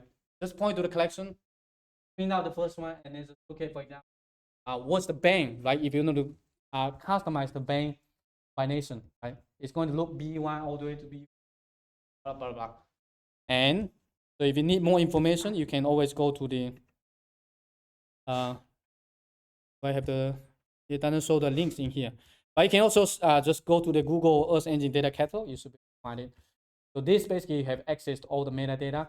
And once you know, for example, okay, bank name, including all the kind of value range. But usually, once you use the dataset very often, you will know the range of the value. So you know the minimum, the maximum, and this is where this one is coming from, right? Here. Take the median, visualize that, set the center, add the layer, that's it. So now you have access to the entire Sentinel-2 imagery, entire catalog. So this one is definitely hundreds or thousands terabytes. And it might take some time to load. Right now it's computing, but it should return in a couple seconds. Unless like everyone's doing that, so it might be a little bit slow, but it should not be. Yeah, it's coming. So think about here. This is why it's magic. One line code, two lines code, point the image collection, take the median, display it, right? So if you're trying to like go through the European Space Agency, the data portal, it's going to take a long time to actually go through the thumbnail of each one and then look at it. Now I have the team list. So if I zoom out, it's going to compute again. It's of course it's going to be a bit slower, but it's going to come back. So it's better to zoom to a location and then display it and see what like. If you need to customize it, you can customize it, right? So under the hood is like tens of thousands of server doing the computation and then just return it. You're going to say zoom out, zoom in is a bit faster because the region is smaller and then it can do really, really fast. And you see, no cloud. And this is where you see, if you go to Google Earth, right? You go open Google Earth and you see, oh, the perfect imaging. Most of those are not real.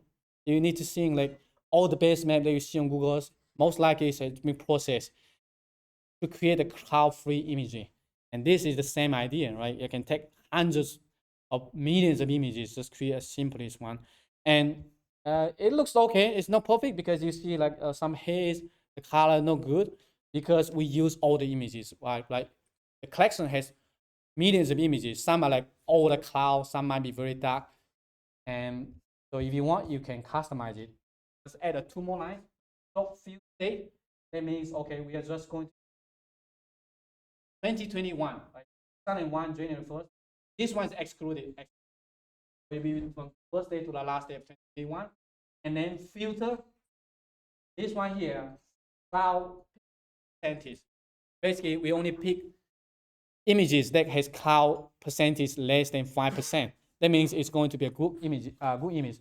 Again, if you don't know where this is coming from, again, you go back to this one here, and then properties, right? So pretty much for all the satellite data, they're going to have a cloud coverage for Landsat, Sentinel, or something like that. So here, cloud coverage, this one is 12%. Not that good. So if I narrow it down to like just 5%, images are going to do much better. But the number of images will be smaller. Yes? A metadata. So here, let me scroll up here.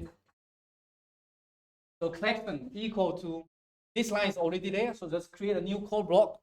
So if you put your mouse on this code block, and then there's a plus icon here. I can also Alt Enter if we create a new one, I believe. Option Enter, I think on Mac. And then just collection dot first. And you can get any images within the collection. But first one, the property. And this is where you filter the property. Like I want to buy cloud coverage. I want to buy date, by area. It's all possible. So basically, I give you all. All in here. You just tell me what you want. If you know how to like give the instruction, it will give you one in one. Or you can ask just ChatGPT. I think nowadays it's probably give you pretty. Oh, okay, I want images for Texas in 2022. How do I write the code? You probably can get it easy. Just copy paste and then change it. So now you see, right? Not so bad, but it's not that perfect. And this is where we only narrow down to the cloud coverage less than 5%. And then take a look again.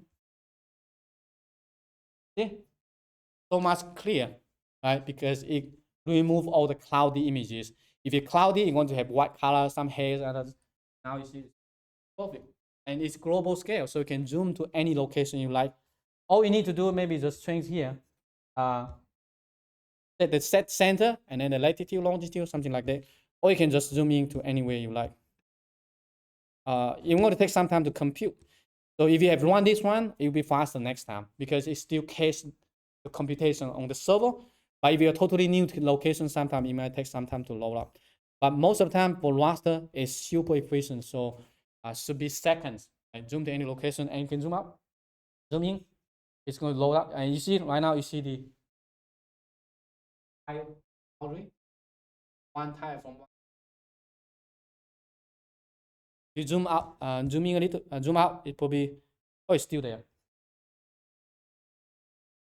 It should not display this one. Probably they changed something on their API or something. Usually in the past, it's pretty seamless. So you don't really see the cut line. But if you export the data, you won't see this one. This is just basically the HTTP request sending the sleepy type. And again, here you can customize, right? You can do that in whatever bank combination you like. So I can maybe 543, right? Shift enter, exchange the color.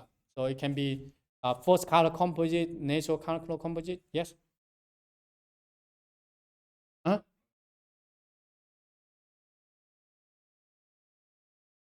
Oh, the bandits, yeah. So here it's the same, the one that I showed you earlier, right? Action talk first. You're going to see the attribute, the metadata of the image. So if I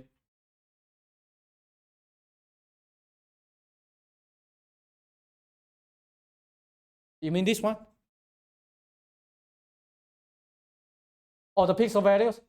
So right now we haven't covered it. So if you want to see the pixel values, oh, for the minimum maximum. So for this one, it's coming from here. So it's based on the data type. So this is integer, unsigned integer 16. So it's 2 to the power of 16. So like 32,000, something like that. But usually the value will be ranging from 0 to 3. And the other way you can do that is, let me show you, like if you have no idea, take this one, go to the Google Ascending data catalog page. And if you scroll down, usually only example. So this one originally is the from integer convert to float, and so it's like 0 to 0.3. You multiply by 10,000 is 3,000. But yeah, that's one thing. It might be confusing, but later on I'll show you how you can actually inspect the pixel value, and then you can figure out what proper range. If you really want to do that, let me show you here. Right now I'm on this data set.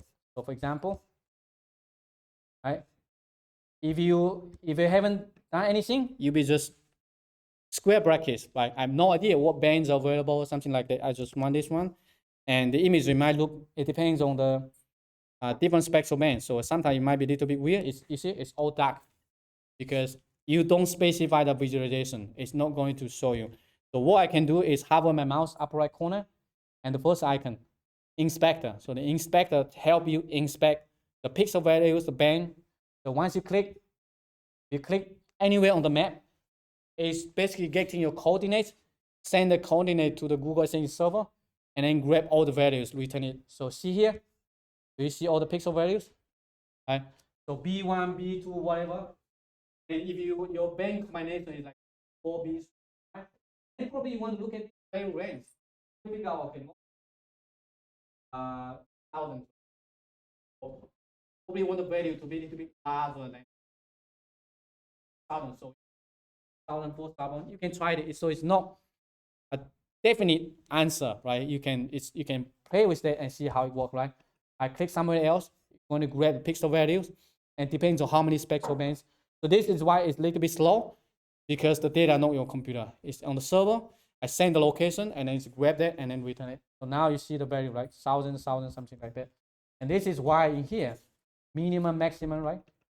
You can, depends on the band you want to see, and then you change that, and then from here, minimum, maximum. So like slash control V. Now I'll run again, right? So if you change to a higher number, the image will be darker, because you think about the color palette, right? You set the minimum, maximum. If the range is narrow, it'll be a little bit more bright. So we're changing from example to 8,000. You're gonna get the same image, except that it's not as bright, because most of the images are concentrated on the left side. You see, now it's a whole lot darker, right? So you can change the make the adjustment if you want to. So that's about image collection. So these are the two keys. So if you know how to access to the image, know how to access to the image collection, then now you have access to 80 petabyte catalog, 80 petabyte catalog, right? The entire database is under your fingertips, and you don't have to download anything. So you can just want it to. So that's for raster, but Google Ascending also has vector data. Collection, again, E.feature collection. So think about this is a web file, GeoJSON. GeoPanda is just vector data, have different roles. This is the unique ID. Again, you can search that on the set the center, add the layer. That's it. Here, this one, vector data, square brackets, because unlike raster, you have the minimum, the maximum, something like that. It's just vector. So if you don't want this one, see, this is the US Census rows data. So it's a pretty big, it's pretty detailed data for the entire US. And if you zoom out to anywhere, it's going to load the data set. But vector data is a little bit slower than the raster data processing, because vector data is not that easy to do parallel computing. But it's still, I mean, it's decent. You can take a look at the data set. And this is for lines. You can also do polygon, right? For example, Tiger US, similar to the image collection, then you can do the filter, right? So if you don't do anything, you're going to have access to the entire polygon. I can do the filter. So the filter is similar to desktop.js, right? You open the attribute table, you select a certain row that meets your criteria. So in Google Assembly, it is filter. You can think about this in an object, right? Dot filter. And dot filter EQ means this is column name. This is the name of the value, right? Essentially, you are selecting, okay, the state name equal to Louisiana. Or it depends. Certainly, it depends on the attribute, the column name, and also the value. Sometimes, probably you have no idea. Let me show you. Like, okay, I don't. Let me remove this too, right? Let me comment it out. Assume you already know the feature collection ID, right? And now I just want to display it. So it's easier. You just map dot add layer, and then oops, and then parentheses, state, and just parentheses, comma, add a name, so state, and then let me uncomment this one. So basically, oops. So basically, just let me remove this one, last one here, controls. Right. So basically, 4 lines of code. Create the map. I point to the feature collection. I add the data layer. I did map. So right now, although okay, I just want Texas, but you need to get to the entire image collection first, right? So once you're here, right, this is the US states. And if you're using desktop.js, you can just open the attribute table, you can see that. But in Google Sensing, it doesn't have a way for you to do that. So everything is in the cloud. If you want to get it, you need to ask for it. So similarly, you can click this one, and then oops, click the toolbar, and then click the inspector tool. And then just hover your mouse, just click any way you like. On the right here, it's going to show you the property. So this is similar to the open attribute table, but we're just looking at the first row. Or you can check this box, automatically expand the object. So you hover your mouse to Texas. Right, click here. Now you see. So these are all the names of the column. Now, once I have access to data, okay, I just want to show Texas. And of the column value, right? Use the filter. This is where this code block I showed you earlier. Right. So now I can uncomment out this one. Access to the object dot filter or any object is image collection. Dot filter EQ with this case here. Double click column name equal to the value. The same idea for all the image collection, right? So here now I actually have 2 data layers, right? I have the entire US states. I also have the polygon, and you can do the same thing. I can click on here. You should have 2 data layers, right? On the right, state, and also Louisiana. Yeah, and similarly, you can see all the attributes. So this is how you can control. So it also has a lot of other properties. So you can select one or you can select multiple. So this is for one, and for the feature collection, you can also, similar to the image collection, I can just display the first one. So first, right, you have a catalog. I just want to look at the first one. Then it's going to return a feature. Like this one. I see the properties, attribute. So this is similar to the JavaScript. If you're a JavaScript user, and this is what it looks like. Stop first. What's the name of the column? Then you can do the filtering. Okay. Can you see this one? If you use the to dictionary, it will just show you the text, but if you remove that, it's going to show you this. So another one here, right? I can select multiple, right? I can select all the lines are the same. It's dot filter, dot filter dot list. Okay, if the name in this list, I select them out. Washington, but it's like if you have a country, I'm going to select this Canada, US, you can do the same thing. And you might be wondering, like, oh, how do I know like what filter I'm going to use? Where do I actually get the information? So again, it's all in the API documentation. So if you go back to the Earth Engine and then go to documentation, there are two ways. You can look at just the reference. You click the reference, and then on the left side here, client libraries, right? E.filter, and there are tons of filters in here. We just select English, right? E.filter.English, and then you can see what parameter you accept, right? E.filter.English, left side, the field name, value, also other parameters. So again, today we don't have time to go through all the API. There are thousands of functions in there. We are going to use a couple very common ones, but it's very powerful. For example, I want to select all the US states with population greater than 1 million, or I want to select all the countries that has the population greater than something. Uses e.filter.gt, and then the name of the population, the column name, and then the number of the population. So you can just adapt it. It's pretty straightforward to use, right? So we select all of this, and also you can, if you just want to draw a rectangle, draw an area on the map, you can do that as well. So let me show you. Maybe let me come out this one. Let me go back to here, previous one. Come out this one. Oops.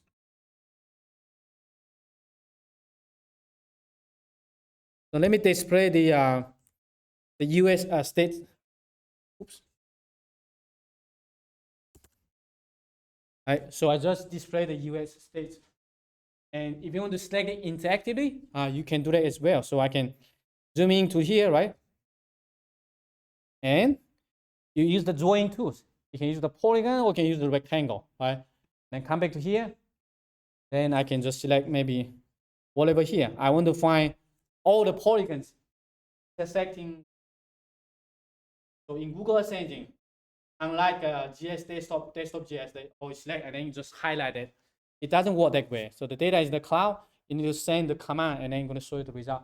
So what we want to do is actually come back to here. Let me add a new code block. So the name of the feature collection is e.feature collection. So it is this variable.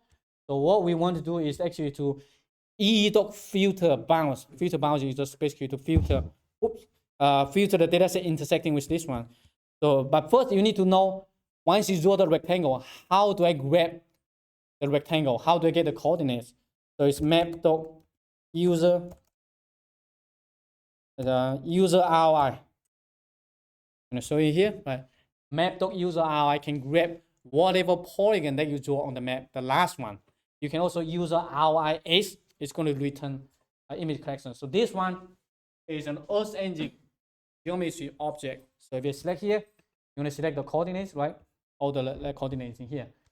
And so if you want to just select the area intersecting with this one, so let me show you, like maybe create a variable fc equal to state, right? So the state is the entire collection, and then dot filter bounds. So dot filter, and it's a type of couple characters. It's to pop up the list, and the filter bounds basically means, okay, I want to select objects intersecting with this object. So you see here, right? Filter bounds, and then parentheses, and then just passing your ROI. So in our case, it's the map.user ROI. We draw the rectangle. So it's passing here map.user ROI. That's it. So now what we're doing is filter the image collection, intersecting with what I'm doing, assign it to a new variable. Now this variable should contain the subset of the collection, and then you can type it out. For example, fc. It should give you the list of the objects It's not too like feature collection 9A. Basically means that there are 9 states intersecting with this one. And of course, you can add it back to the map, right? So it just map dot add layer, and then just FC, and then create brackets. I can say select it, and then parentheses, hit enter, and go back. See? So there's so many ways you can filter the data. You can filter by attribute, you can filter by location, but there's no interface. Okay, you have to ask for it, and that's why you need to give the correct command so that you can return the result. So you should be able to select any country, any location. You can place a point, polygonal line, anything like that. So this is how you do that. And I'll select state. So next, let's talk about how we visualize that. Okay, so Google Sensing for visualization vector data is not as convenient as desktop software, because again, it's in the cloud. There's so many ways you can visualize that, and by default, it's going to look like this. It's black, but a little bit transparent. It's not fully opaque. The nice thing about this, you can use the inspector to look at the pixel values, but you can customize to whatever way you want. So let me show you what it looks like for this one. All right, so now I can change the color, I can change the outline. Oh, by this one, style, go to color, the width, add the color. So you, yeah, again, pay attention. So based on the beginners, sometimes it's quite frustrating. Like, oh, I have the vector data set. I just want to visualize it. Why it's so difficult? Why it's just black color? Because you need to specify what you want to do, and it's not very straightforward. So what you need to do, visual collection has style attribute. Again, it's on the under the API. Let me see if I can show you here. So if you go to, for example, feature collection. Oops, not this one. Feature collection. And if you go to, you can just search it, or you can just type it. Okay, style, and I can show you like these are all the attributes that you can property you can use to style feature collection. Here to read the description if you want. But most of the time, you can just follow the example and then customize it. So one thing I want to point out is here. You see the style, all these are 8 characters. First 6 are the RGB. Last 2 characters are the opacity. This is using a hex color code. RGB 0, like 0 means red, green, blue. If this FF is 256. FF means it's fully opaque, 56. That's why you see the color in here. And also the fill color is this one depends on last 2 0.5. F is like RGB, right? Red, all red. Up change red color in here. If I change it, for example, to, if I want to be fully opaque, right? Totally red color, then you just remove the last 2, and then just FF, run it again. Okay, it's going to be all red. And so most of the time, you just need to figure out what transparency you want. So RGB, opacity, 8 characters, that's it. And then one thing different from the JavaScript is star. Star basically unwrap the distance. Go to like style, parentheses, and then color equal to something, fill color equal to something. Use a dictionary, important. So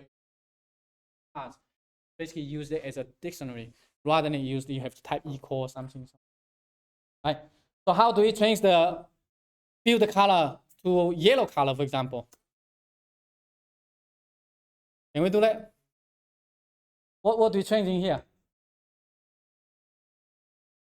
What's the hex code of the yellow color? What's the hex code for yellow color? Red and green, right? So you'll be FF, FF, and then 00, right? FF, FF, 00. So if you want the fully opaque FF, it should be blue color. Again, everything is customizable. You just need to find the right way to do that. And you can, if you want to be a little bit transparent, of course, you can try to maybe, if you just want to fully opaque, fully transparent, just 0, 0, that means it doesn't matter what color is specified. It's going to be transparent. So in this case, it will look like just this. This is rather like, it's very intuitive, but this is the way that we are doing that. So you can change the color, and let me show you like one more thing. I say, if you want to do coding, just add that, and then again, upper right corner here, click the button, and then the layer icon, then click this one.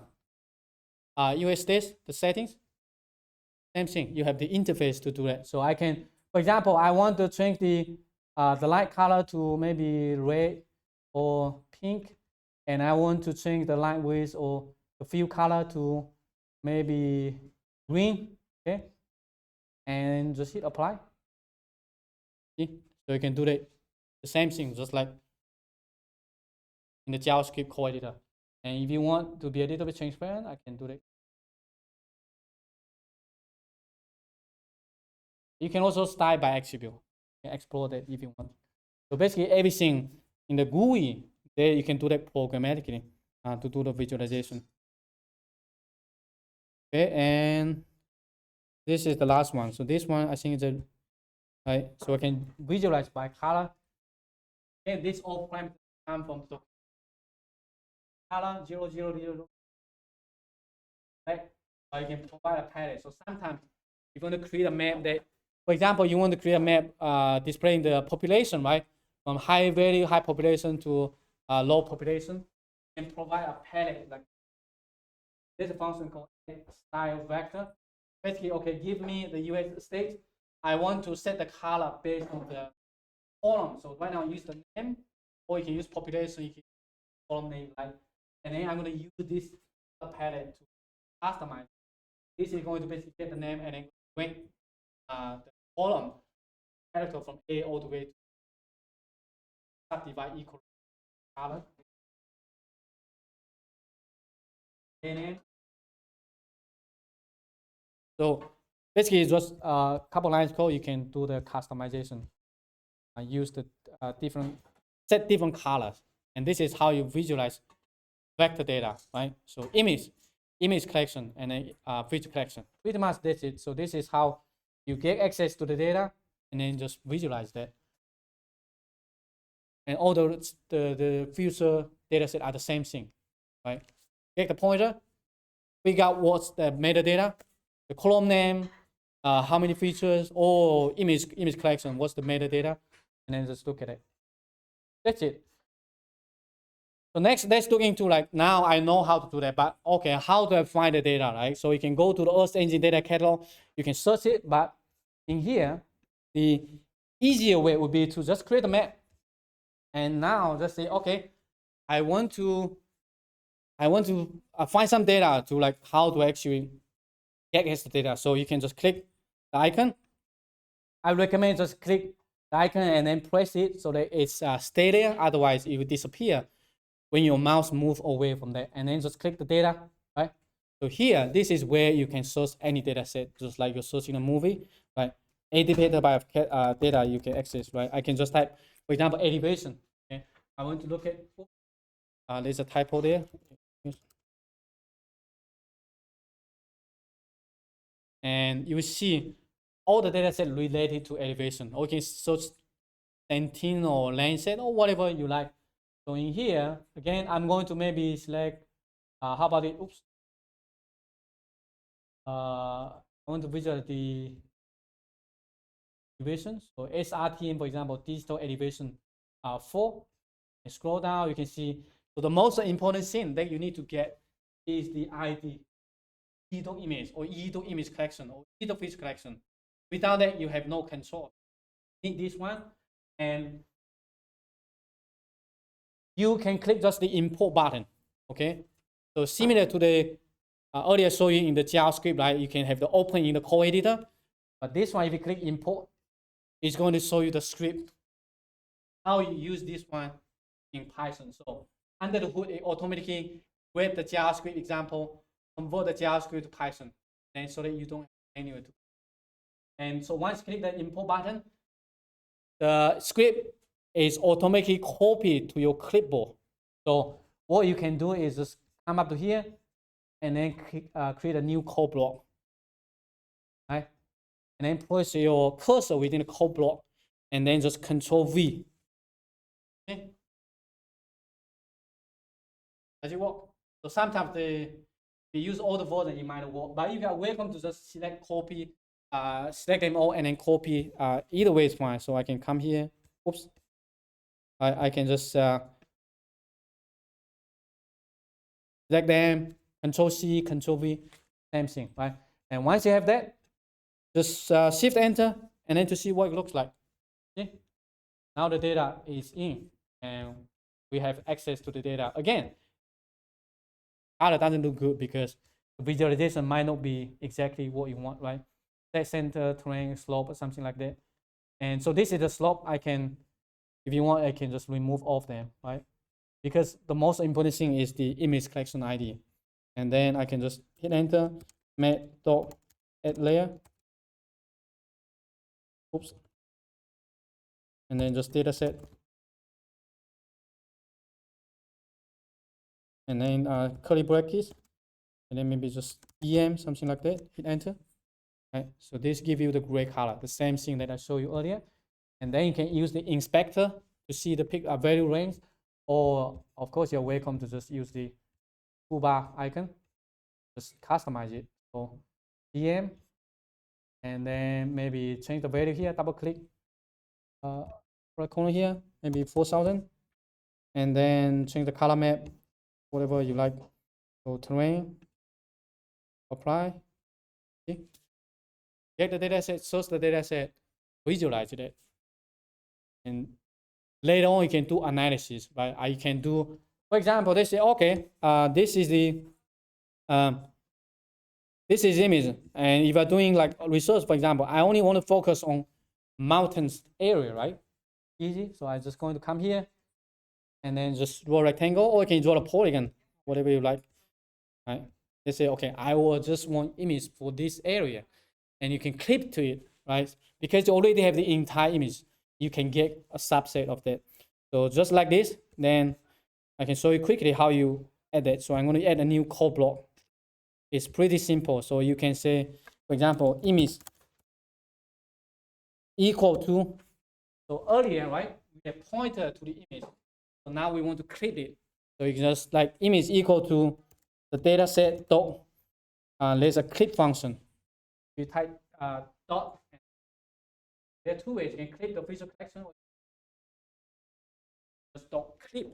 And then parentheses, right? Again, map.user ROI give you the ROI, right? So the one that we draw, or you can use any other visual collection. So map.user ROI, and that's it. So now we take the image and then assign to a new variable. Then you can add this new variable back to the map, right? So it'll be the same like this one. Just Control C and then Control V, right?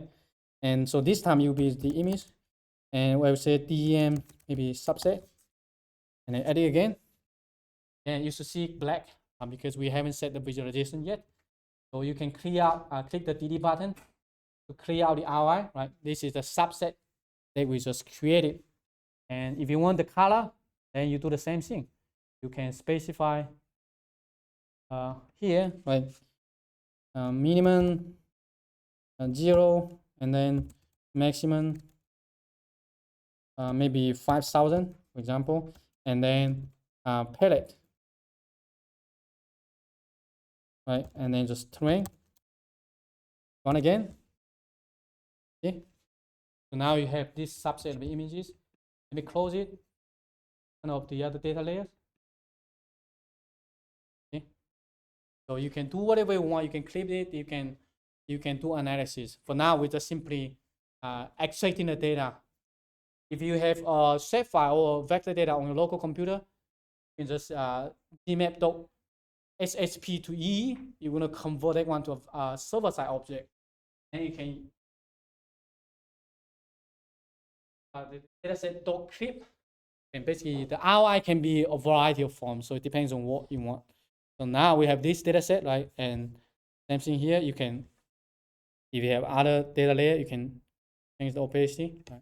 So it's all active. Say it again. Map dot area. This one here. Yeah, so minimum, maximum, the same as the previous one that we saw at the beginning. Okay? Or you can, if you have a specific color, you can provide the hex color code, right? Square brackets, and then usually I don't like it. It's hard to remember those are the hex color code, but certainly you can do that. So I can show here by palette, and then just square brackets because it's a list and it's a hex color code, so I can double quotes, and then for example, I only change it from red to blue, right? So red would be FF0000, right? And then comma, another one, it'll be red to blue, so it'll be 0000FF. You want it? You will see the color should change, right? Red to blue, so red is low color, low value. And you can add more colors if you want. You can make it really colorful. So you can customize to whatever way you want, right? So here, I can add another one in the middle, or I can add another one at the end, right? Comma, and then maybe change to yellow color. You'll be FFFF00. So you're gonna select so many ways you can. But easiest way is just use the map property, color map name, and then use it. Questions? Yeah. Okay, yes. I think it's disappeared, so we can close it. So you mean here? So elevation. So it's under, I think, global XRTM.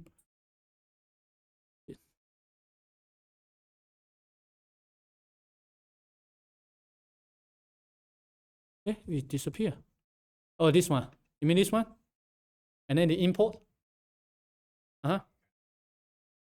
So click import, and then if you're running Jupyter Notebook, it will automatically create a new color block business. Jupyter Lab doesn't allow that. But it's already copied to your clipboard. You just create cell and then go view. Doesn't work, they just select them.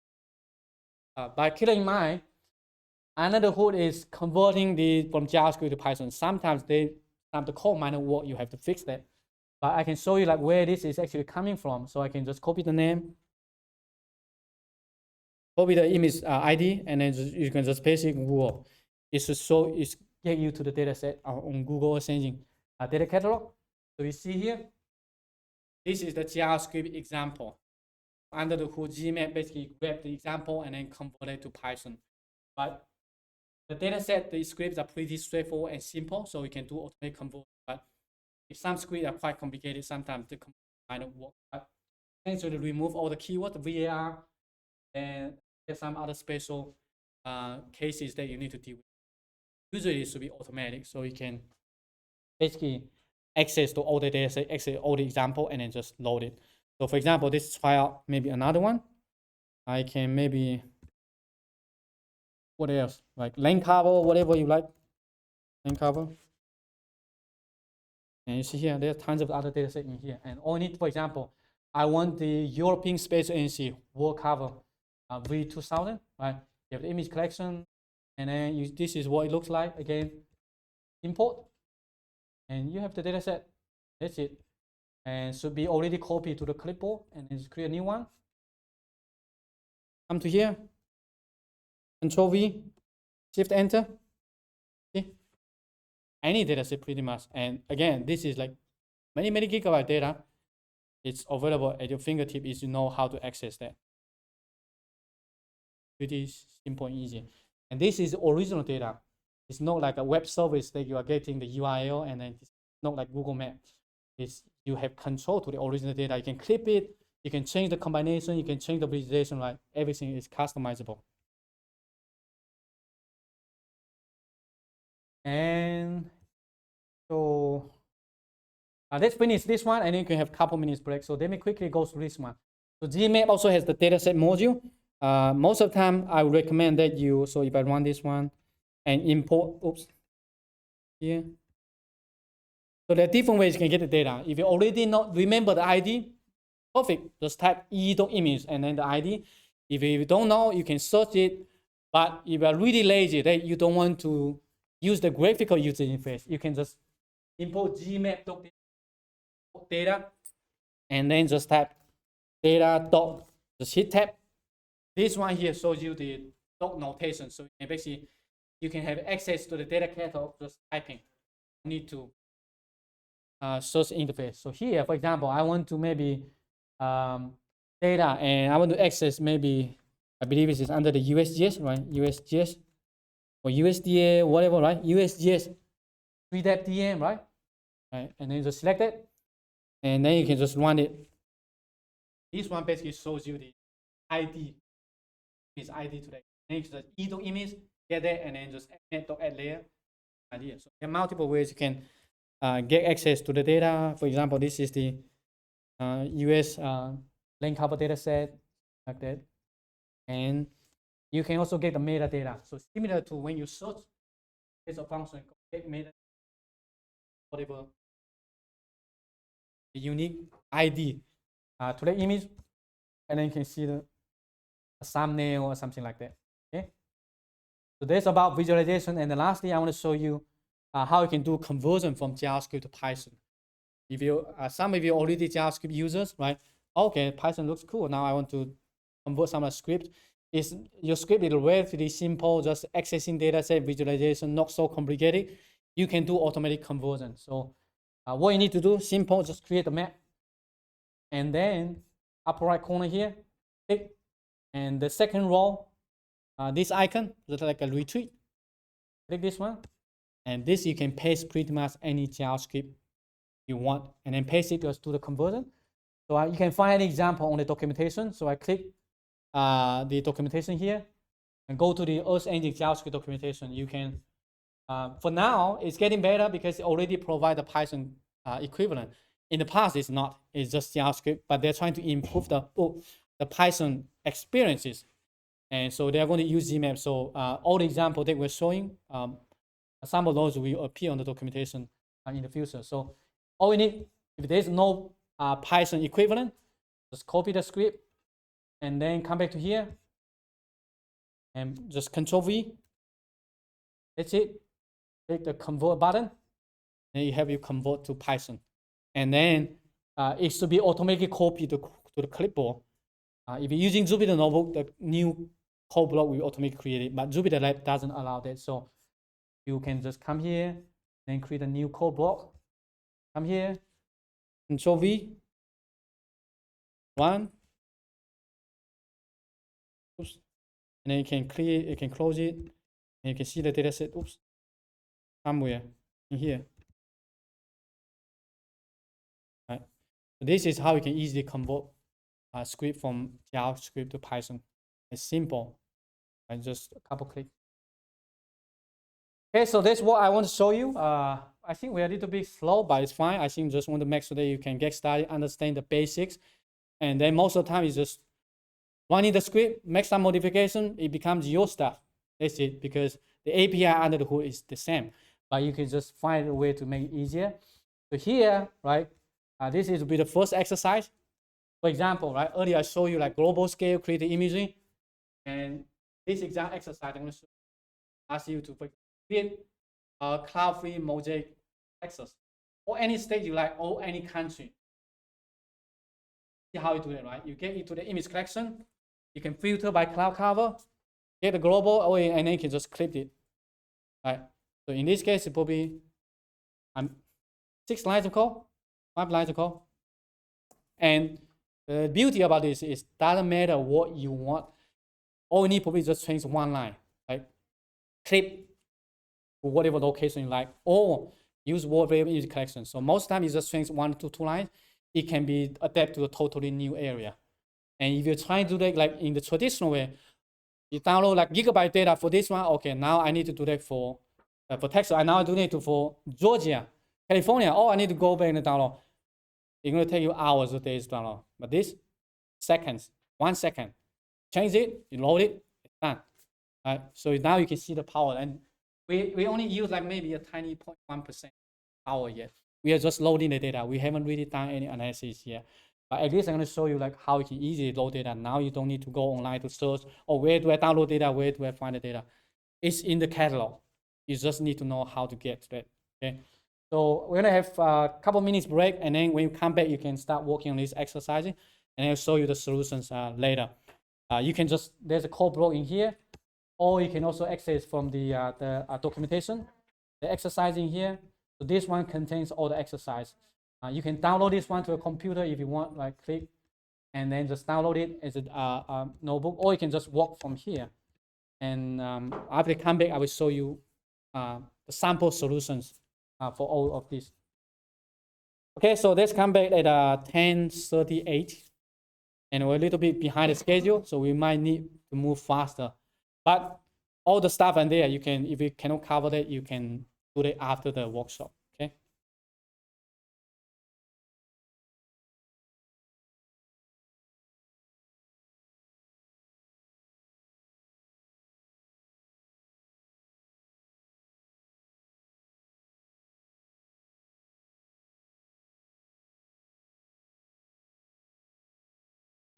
Yes.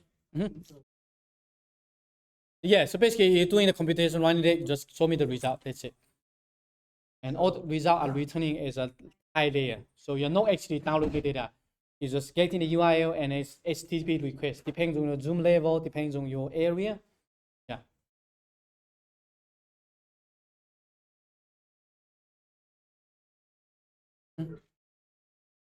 Huh? Whatever. Huh?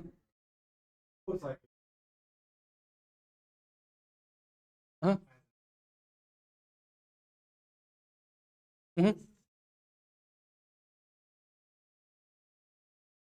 Uh-huh. Yes, yes, possible. So again, it's server side programming. It's not client side. So if you want to use your images, you need to basically upload your data to the cloud. But if your data is already exists in the catalog, then you need to rewrite your program. So if you're using Rust.io, any like those, it doesn't work. So it's all in the cloud. So you need to, everything starts with e.image or e.image collection or something else. And then the algorithm, the process might be the same. So basically, if you already design what you want to do, you just need to rewrite it, but you can utilize what you, because you already know the algorithm design. For example, the image, right? Okay, I have a bunch of images. I want to get the time series. Right? If you already know how to do it locally, you just get the coordinates and then use the Earth engine has the so-called reducer or something else. So it has a lot of equivalent functionality like the traditional way, but it's super scalable. Mm-hmm. Yes, yeah, no, under the hood is using the REST API. So we have the JavaScript and Python API, and then we convert to the REST API and then send the command. So it's basically sending all the JSON stuff to the server. And it I think it was developed using Java. So, but you have the JavaScript API, Python API, the REST API, and then you have the data set, the compute, and then eventually everything is converted back to the REST API to do the computation. So there's also R. So if you use R user, there's one called RGE. So basically different languages. They also like Rust languages, different like languages available to in the command. Yeah. Yes.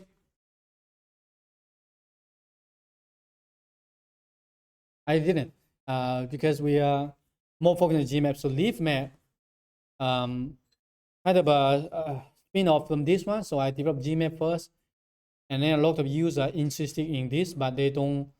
They want to use for commercial uses, but they don't. At that time, there's no commercial offering. So I kind of took all the functionality, all the interactive stuff, but doesn't rely on Google engine. So I pulled it out and it become leaf map.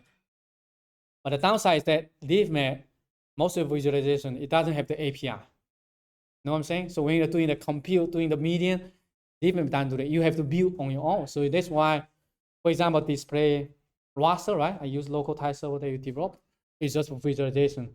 And Gmap, we don't have to do this. We don't have to use local type server or type t-title because they already provide a URL. So it's kind of like you're trying to buy the house, try to have a house. You can either buy the house like, or maybe a computer, like maybe a better example. There are two ways. You can just go to the store to buy a computer already assembled, right? You can just buy it and use it, or you can buy the components and then assemble by yourself. So DeepMap is more like half in the middle, right? We have some of those, but you have to build the infrastructure. You have to build the functions by yourself because it's just not, we don't have the compute API. The good thing is that it doesn't rely on Google Sensing, so you can deploy anywhere that you support Jupyter Lab or something like that. So it's more open source.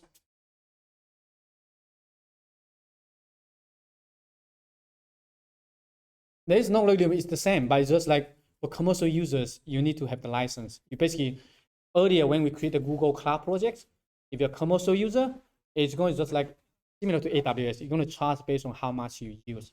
Yeah.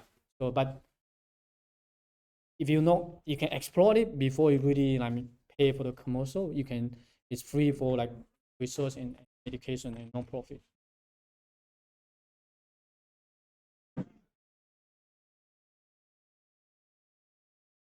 Or anything like e-doc something. You cannot source the data catalog, although you can source other like Stack API and other stuff. And you don't have access to the all the API here. Nothing will be available. So like 1,000 functions under the e-doc something, it's not available on DeepMap because it's not built on top of Google Engine. But DeepMap can be using for AWS or Microsoft Planet Computer. You can use other data catalog. But the downside is the compute. I think right now, the compute is the most critical one that GE has the other cloud providers do not have. Because I saw earlier, right? Global Mosaic, cloud free, 4 lines of code. If you're trying to use other, you have to build by yourself. Good luck. It's not as efficient, and it's going to take a lot of time to build it by yourself. So this is very good for like prototyping, get some quick result, and later on, if you really want to use it for commercial, but you don't have the resources to pay for commercial, then same idea is try to build by yourself. But DeepMap is for just visualization, not really a lot of analytical functionality. And also, if you're running DeepMap, you need to have a server. So basically, where you deploy the Jupyter Lab, if you only have like 10 gigabyte memory, it's not going to like handle like petabyte data. But Google Sensing, it doesn't matter.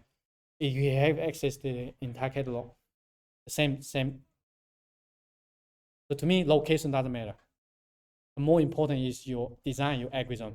And that's going to release a lot of things that now we can focus more on science. Rather than like in the past, I would say 80% of the time you are managing the data. You are downloading the data, you're doing the pre-processing, you're buying the disk. And probably only 10-20% you're actually thinking about what scientific question you're addressing. But now you don't have to manage the data. I can just think about, oh, what I want to detect a building, I want to map the trees, get the data, couple lines of code, and then I can really design the algorithm, how to actually tackle it, and then get the result. So it saves a lot of time. That's why, I mean, in terms of like publication, like now it's like, it's every day there's like Google Sensing publication. So you go to Geemap, and what I show you here, right? See the exponential growth. Just like Google Sensing in the title and also in the abstract, it's going to continue to grow. And of course, there are other providers, but Microsoft Planet Computer has the catalog, doesn't have the compute API. AWS has the same thing. They have the catalog, but it's more flexible, so you can host data anywhere. Again, the API you need to consult by yourself. This is the downside. Yeah, so under the hood, right now they are trying to convert to stack, but it's a big difference because if in the traditional stack, every image is basically an X item, but in the Google engine, they do something under the hood to create some virtual mosaic. So if you see like global scale or the entire like global mosaic, they don't have an ID for you to access that, but you need to compute. So everything is like done virtually under the hood, but I don't know how. So that's where it's closed source. So that's the something that if you really like want it fully open source, then Google Engine, that part is not open source. But Geemap and stuff built on top the API, that one is open source. Sure. Okay, so we want to work on this one, spend a couple minutes, right? Or you can just think about the logic, like how do I create a cloud-free mosaic for any location you like, or just global scale if you don't do that. But if you want to work specific area, it's simple, just click and then to a geometry or click to a feature collection. So I also provide the ID in here. You want to get it, but it should be pretty simple, right? So the state, or you can access the country. So you just if you want to have a country as well.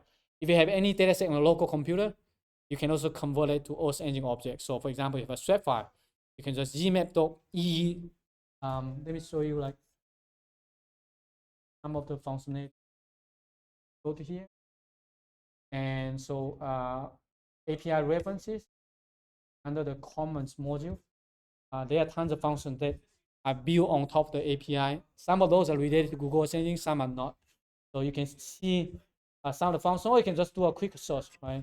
So E, for example, E to GeoJSON to GeoPandas, right? So you can convert Earth Engine object to your local client side, or you can convert client side to object, server side object, yeah, if you want to. So we don't have time to cover all of them, but so I can show you the sample solutions. I have somewhere here. I'm going to show you one by one. I don't want to show you all the solutions, but take a look at this.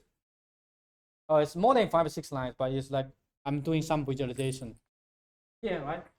Create a map, and then like pointing. This is the feature collection, the vector data, and then let's do the filter, get Texas, get available, and then I'm pointing to the Sentinel-2 image collection, and then I filter boundary for Texas.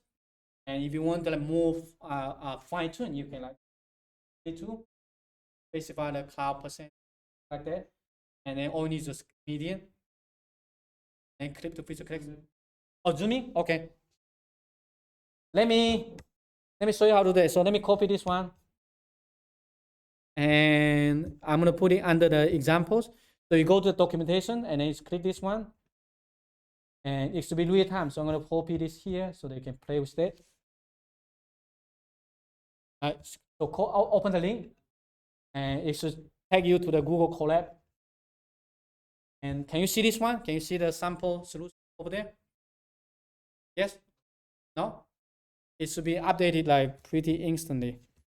So here, let me copy and let me open in the incognito mode. Oh, it's not. Maybe.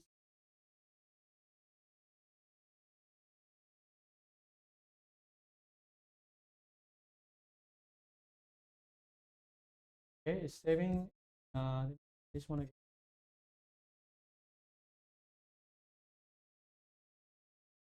Okay, should be there now. And then you can just copy and paste that to your Jupyter Lab. So I'm going to come here and then just paste it here. Oops, no, one.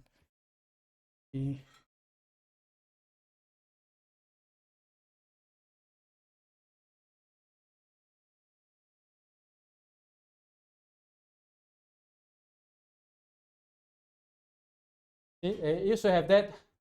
It might take a couple seconds to load up, but right now you have access to this. And there's a couple. I added one more line here.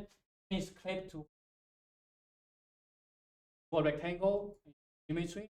Don't click, but you provide a feature action. Here, this one can be country, couple country.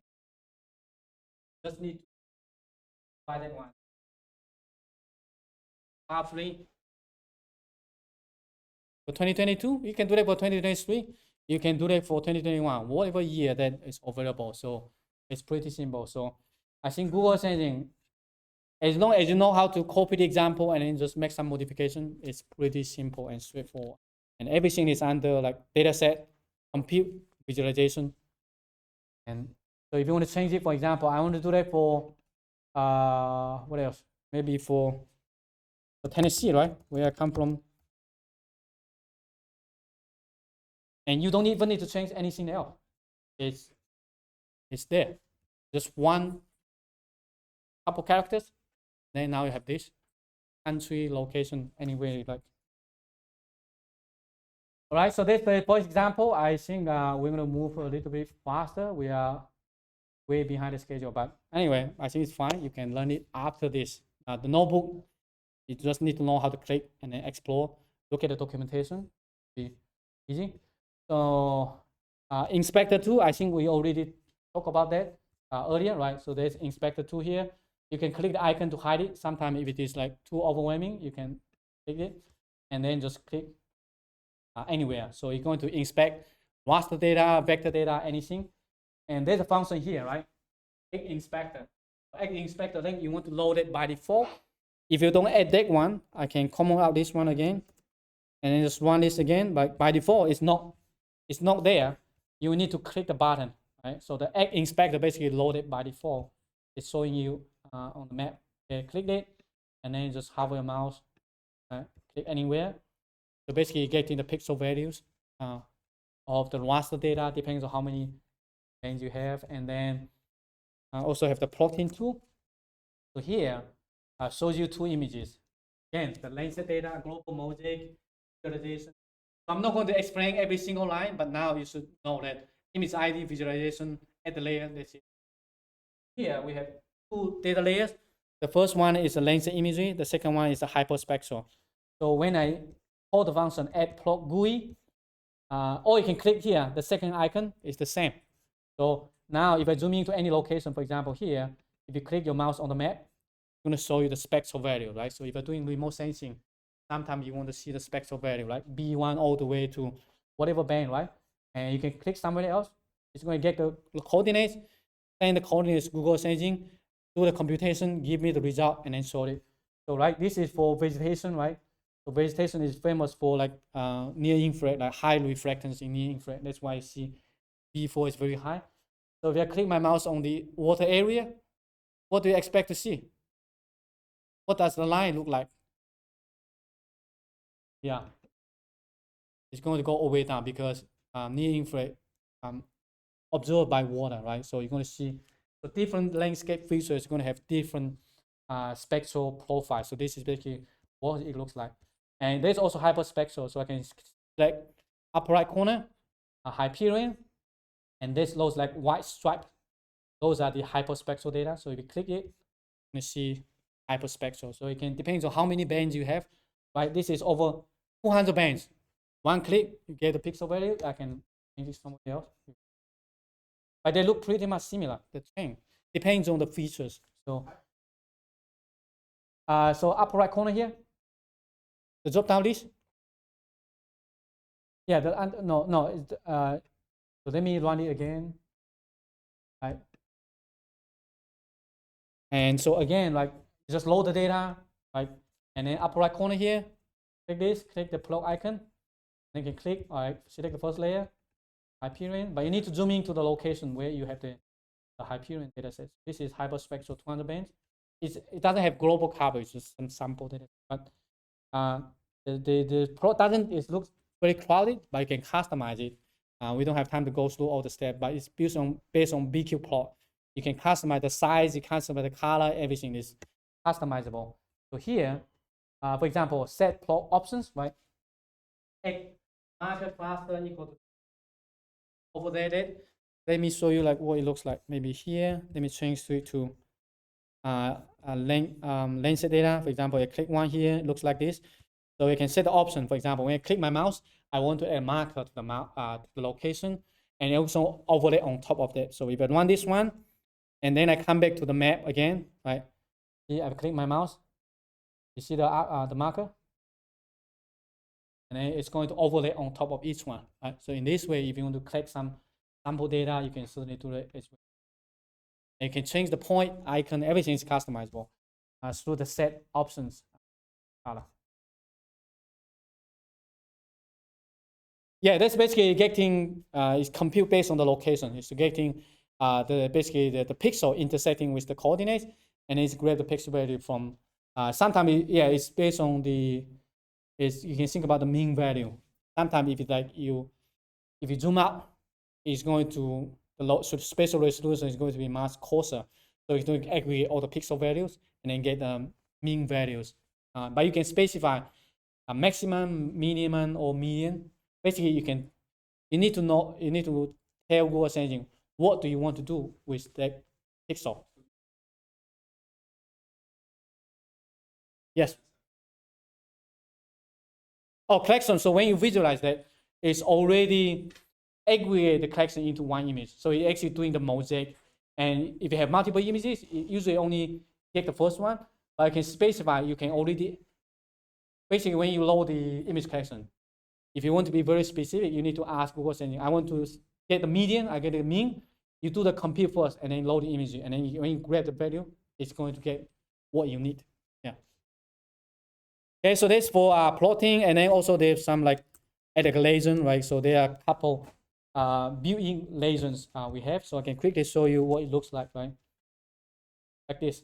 So you can have a legend, just one line code. Create the map, add the base map, Google Hybrid, and also add the NLCD link cover, and add legend. So NLCD European Space cover. One is on the right, so it's right? And you can hide it if you want to. If it's too crowded, hide it, and then you can zoom out, right? So here I can show it again.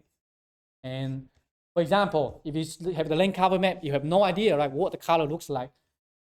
You can do the same thing using the inspector. So I can click here, inspector, right? And then I hover my mouse, for example, somewhere here. I click this maybe yellowish color. Oops, crowded. So here,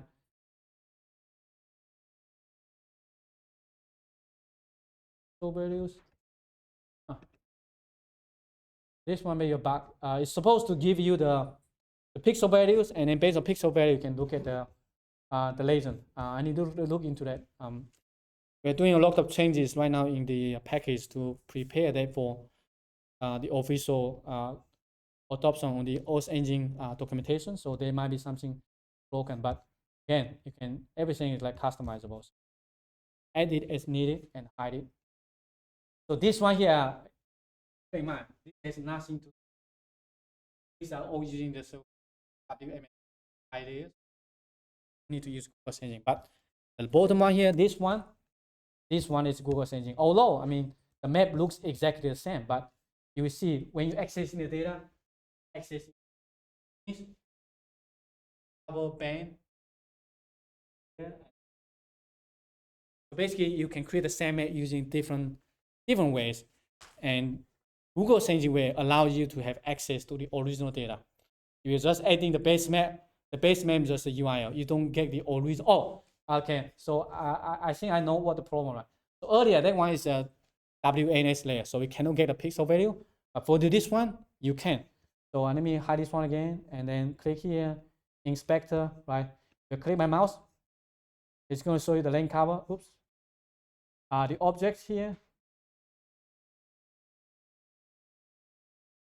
52, for example, right? You click, you get a pixel value, and 52, come back here, see the legend, 52, scrub, right? So again, you have control, the data is under control. You can get what you want. I hover my mouse, for example, the red color, take my mouse. This is probably too crowded. 23, and 23, what is 23? Develop median intensity, something. So this is for creating the legend. Again, just one line of code. You can customize it. So the legend also accept a dictionary. So you can provide the label and then label create color, almost the label, and then lower right corner here, you will see something like this.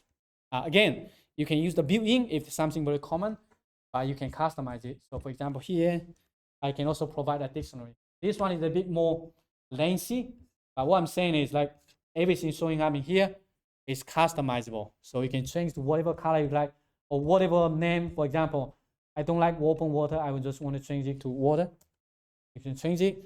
So the additionally, the name, the color, hex color code, that's it. Run it. Now it should be color. Right? So it's very easy to do. And this is much more easier than JavaScript. Using JavaScript, this is like at least 4 or 5 times lines of code. It's Python because I already embedded, so now you don't need to write many lines of code. Just one line to add the building, but you can customize it to. The next one, color bar. So basically the color map. So this the one at the lower right corner here.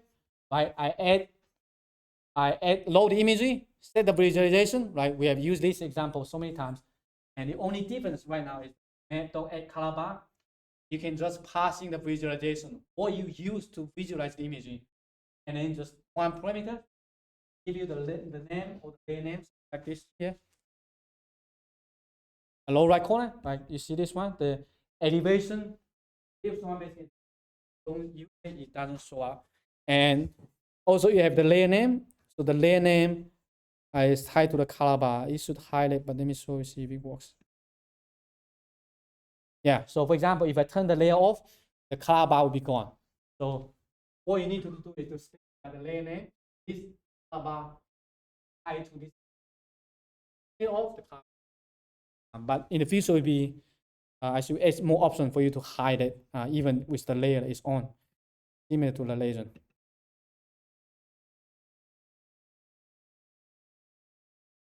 Oops. There's probably a bug somewhere. All right, so we can change the color. For example, here I can change it to maybe super easy. So here will be, for example, I remove this one, and I change it to maybe gray. Run it. Scroll down. Okay. It's adaptable. So I can change it maybe to something else, maybe cool warm.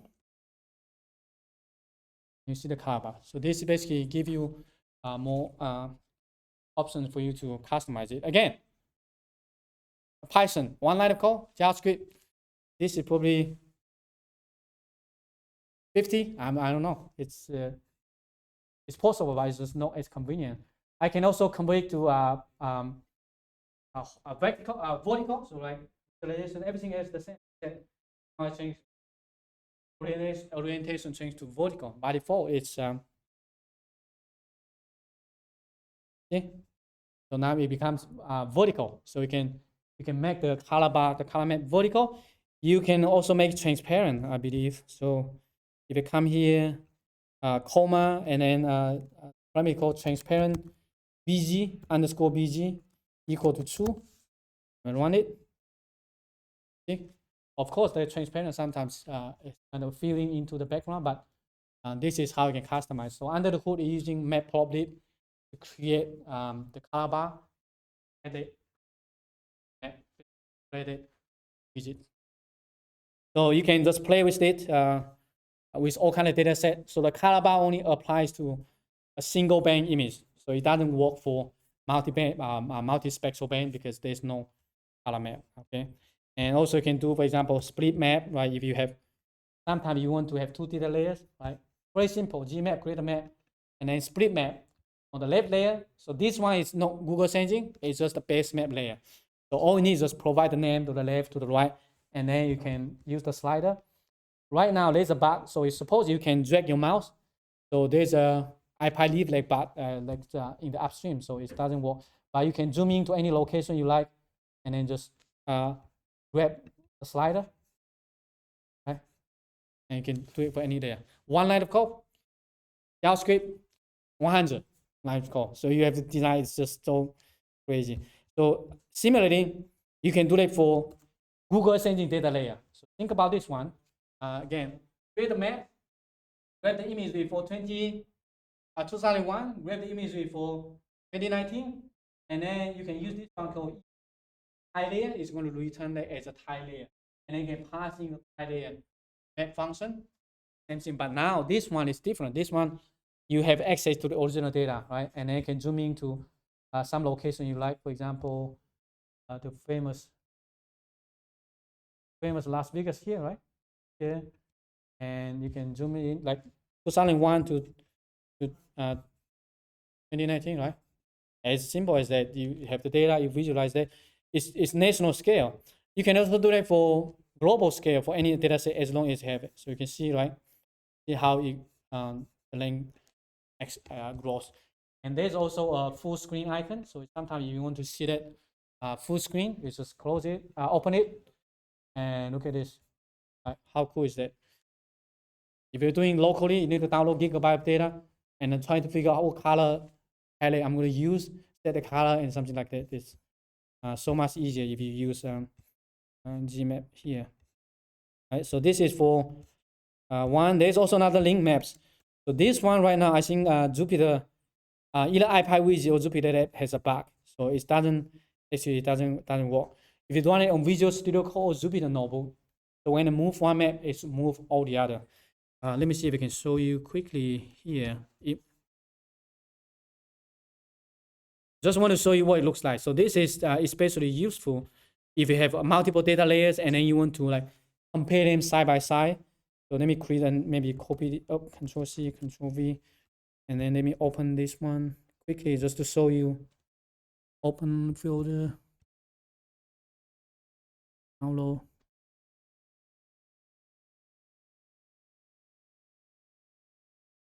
Yeah, the SciPy widget, SciPy leaflet sometimes is tricky. It's there might be some bugs that doesn't work as expected.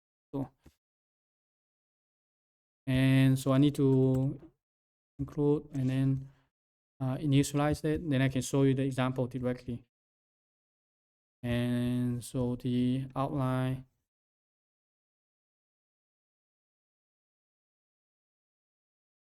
Is map, link maps. Yeah, this one. So here, let me run this one.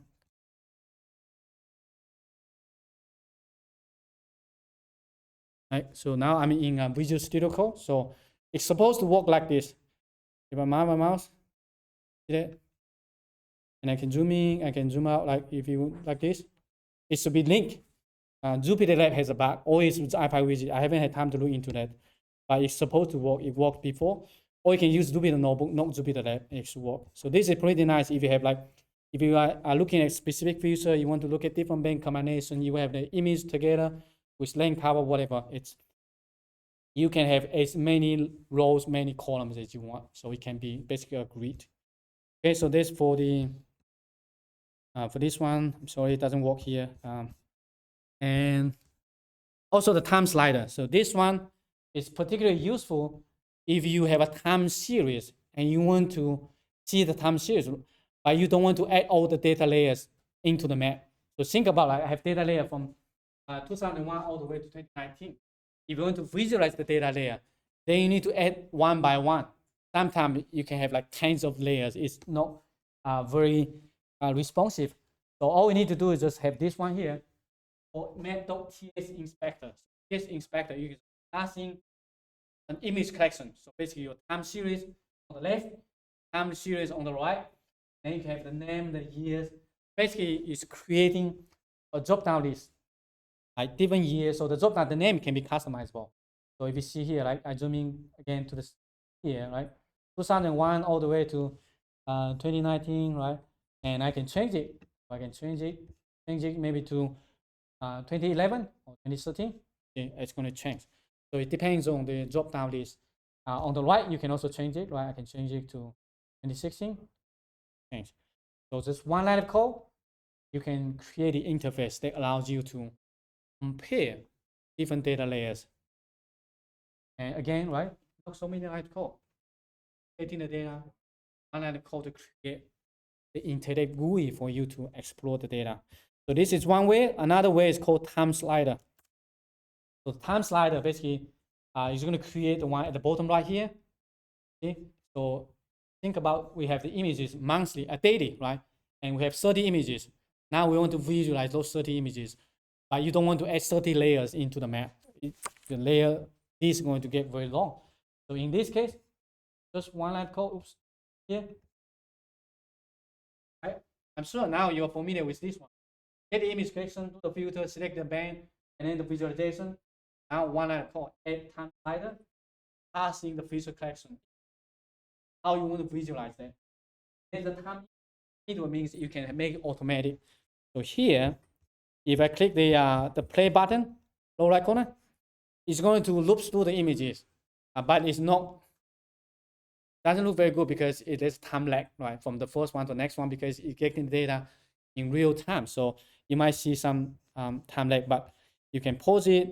You can also drag the slider to somewhere you like, right?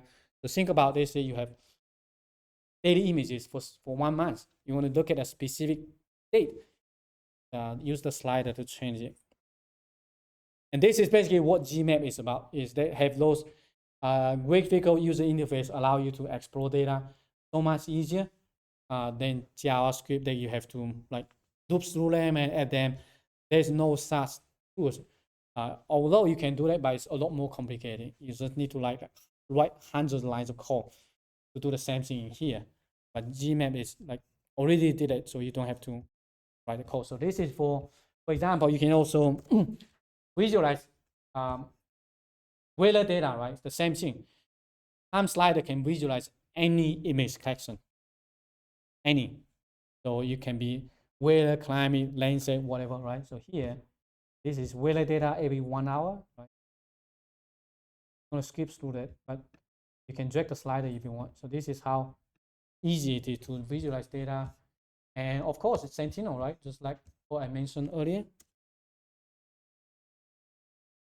The Sentinel-2 imagery, everything remains the same, except right now, this is the area cover San Francisco, for example, and it has, I'm not sure how many images, a lot of those. So if you zoom out a little bit, you want to see the image, one thing. And now I can grab. It might take some time to change. Sometimes you might not notice. You see the icon is spinning. It's basically grabbing the data. You see, now you see some cloud. Depends on the date, right? And so basically, once you get the image collection, once you filter down, you can visualize it just one line of code using the add time slider. Give him the data, how you want to visualize that. That's it. And there's a toolbar for you to play with. Okay, so these are some of the basic like visualizing data, creating a split map, time slider, something like that. And so this is the exercise too, right? Following what we did earlier, right? We already get imagery and we already create a simple mosaic, but now I'm asking you to create like this, how users the split map to compare different land cover, right? It can be Texas, it can be Louisiana, it can be anywhere you like, right? So, and this example here, you probably want to go back to the previous example that we used, right? Somewhere here, right? So how do you do that? Copy, paste. What's the difference? Only difference is that right now we are focusing area. We also add a legend, right? How many more lines of code you need to add? Create one for specific area. How many? Just one line. Right? So what you need to do is basically make more than one line. Okay, the pre-selection.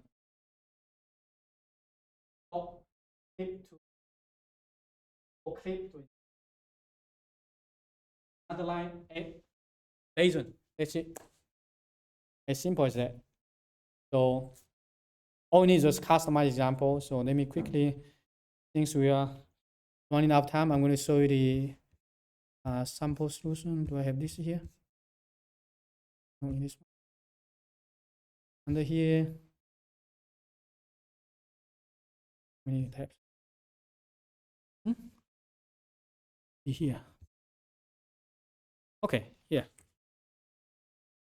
Take the collection. So I'm going to copy this one and then paste to the notebook. You can play with it, but I would suggest that you type the code. Don't just copy paste. Unless you type the code, get some errors, fix that, you get into your mind. But once you are really good, then copy paste is good, right? You know what it's doing. But for now, if you're a beginner, try to type, understand, doc something, type it, explore, get your hands on, rather than copy paste. But So there's the example. I can certainly run it here, link maps, and yeah, this one here, Control V, paste. And so you can set the specific location if you like. But now, see, we are having this specific for Texas, and we also have a legend, right?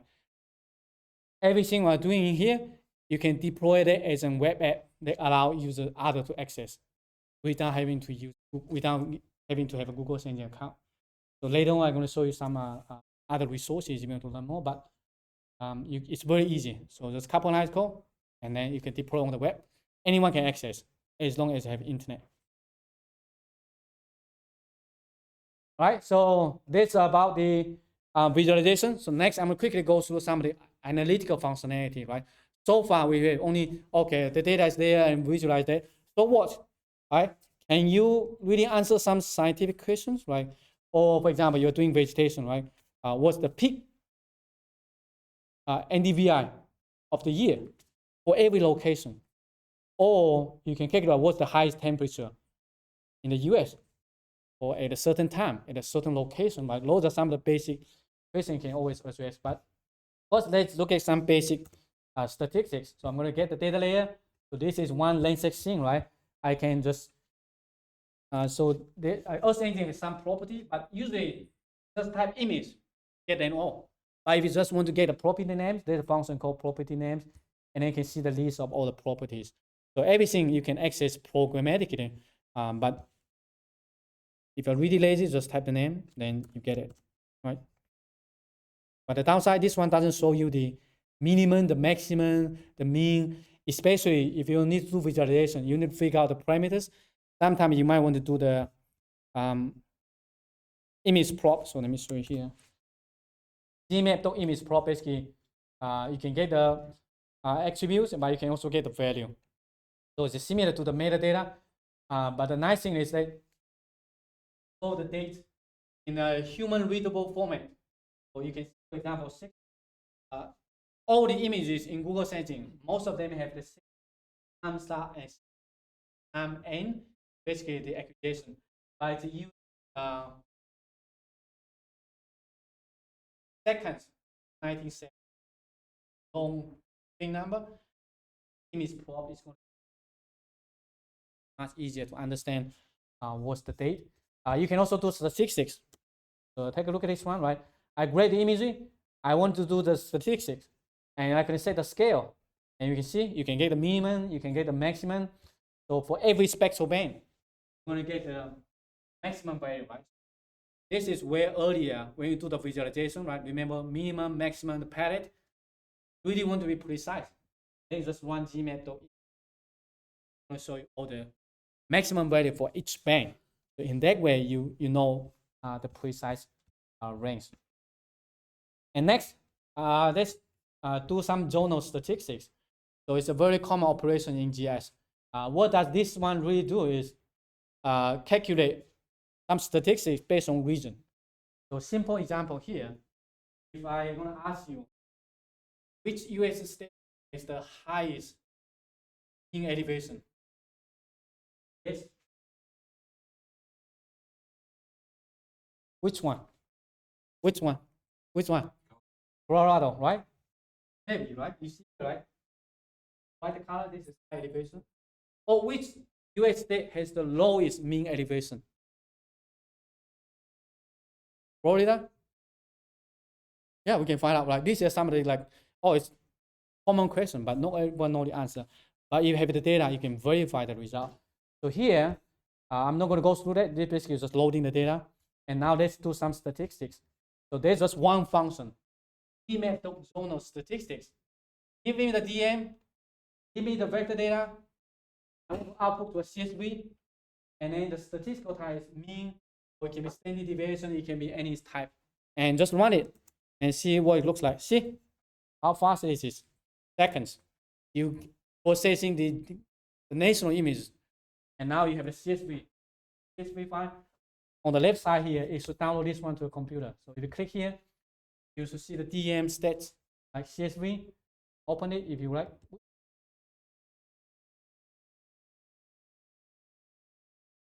why it's so probably stuck. Okay. You see? So now you have the CSV table. So the mean is the mean elevation within each state. So think about here. You can do like, oh, what's the average temperature for that country?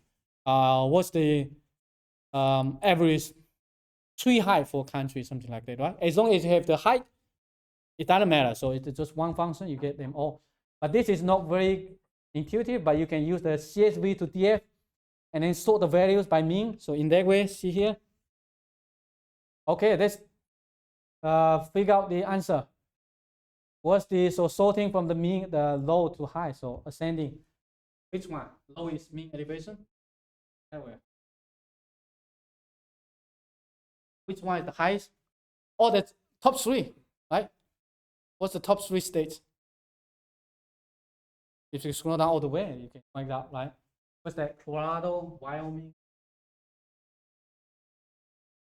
It's a simple thing, just one line of code, you can get the answer.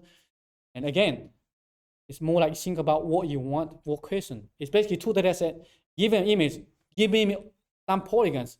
I want to calculate all the mean, maximum, whatever. All we need to just change one line of code. I'll change the parameter. So here will be, if you want to like standard deviation, you want to figure out, okay, which US state has the highest standard deviation interval variation. Basically, the terrain is very rocky, right? All you need to change to STD, run it, you get the result.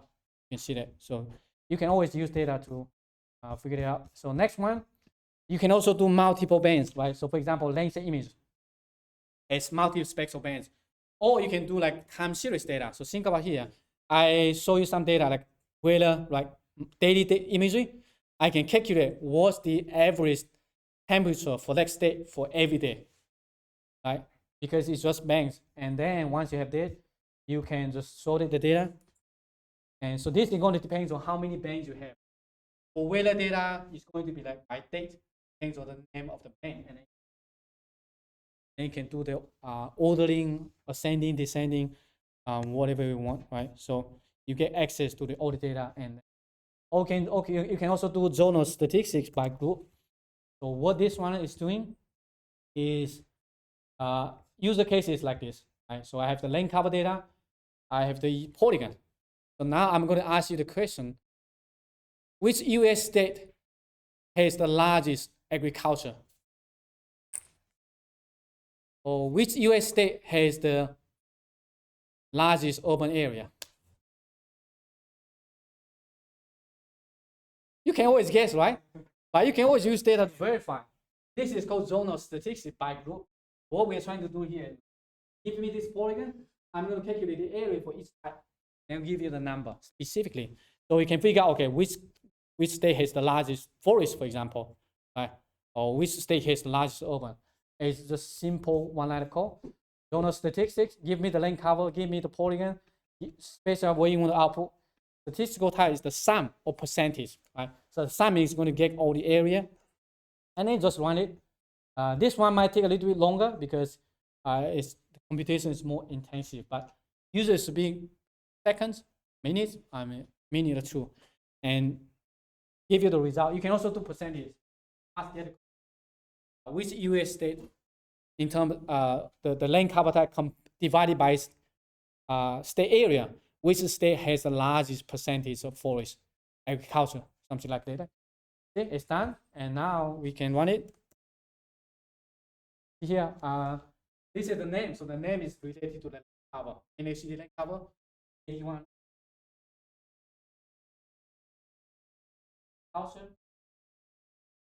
One or something like that. So we can always come back to here, see this one, right? Right now, for example, I want to figure out where state.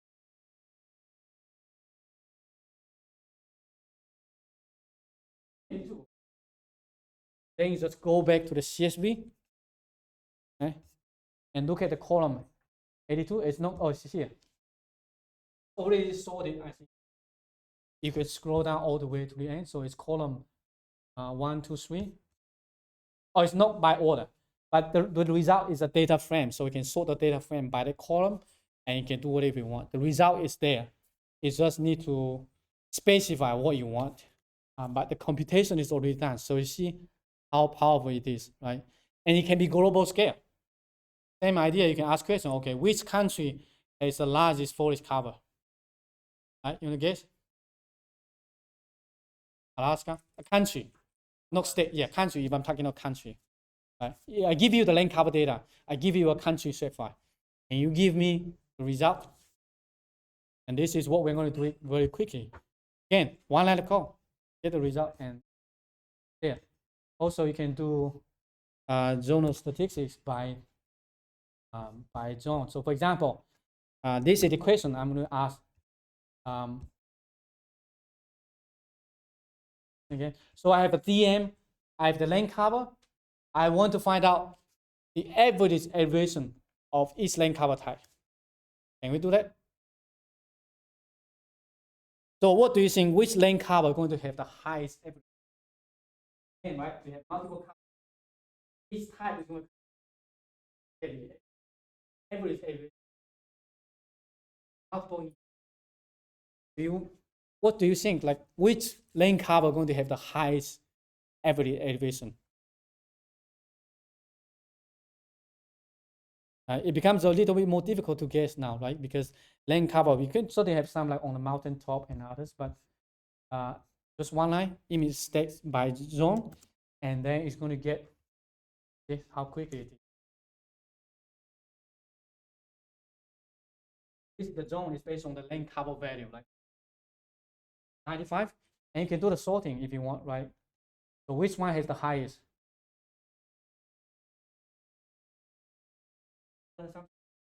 11 at 12. So what's the land cover type for 12? Any knows? No, right? Why? Why is like so high? Because most of those are on the mountain top. So if you see somewhere on the mountain, like land cover is pretty high up, but it's only a tiny percentage, so it's hard to see. But I mean, if you have to guess, you probably get it wrong, right? It might be forest or something, but it's not. Of course, you can see the, for example, second highest, right? What's this one? 1389, number 52. Scrub and scrub, right? So it can be something that can be quite surprising. Depends on elevation. And yeah, so that's about some simple. This is the most basic thing you can do. Zonal statistics, descriptive statistics, right? And so for this exercise, I'm asking like, I give you the weather, the temperature data. I give you a state polygon, and tell me which state in the US. Basically, figure out which state is the hottest on that day, on that year, on that month, right? For example, June 28, 2023. 2 weeks ago, right? You remember like there's some job hot going on, right? Here is very hot, right? But if you see, I mean, based on the map, you can clearly see like where is the hottest. I'm asking what number? Give me a number. What's the temperature, average, or something like that, right? It might be difficult to guess, but you can use a couple lines of code to get the answer. So again, I'm going to go through here. It might be very complicated, but it's like mostly for loading the data, visualization, and pretty much zonal statistics or zonal stats. Give me the image, get the boundary, and then sort the result. So again, let me copy this one here, and then paste it here. Control S. But I'm going to run this one directly. Again, you can digest it later. It's just the data, so it's not. 2 more lines of code here. So here's one. And right here. So basically zonal, oops. Oh, I don't want to run it. So this is here. And then, so once you load the data, right, any date, then I can just paste it, run the zonal statistics. And then the last line is basically open the CSV and then just do the sorting.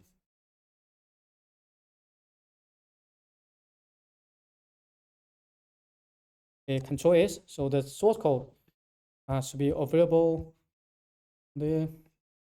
And then this figure out. Oh, it's still running. So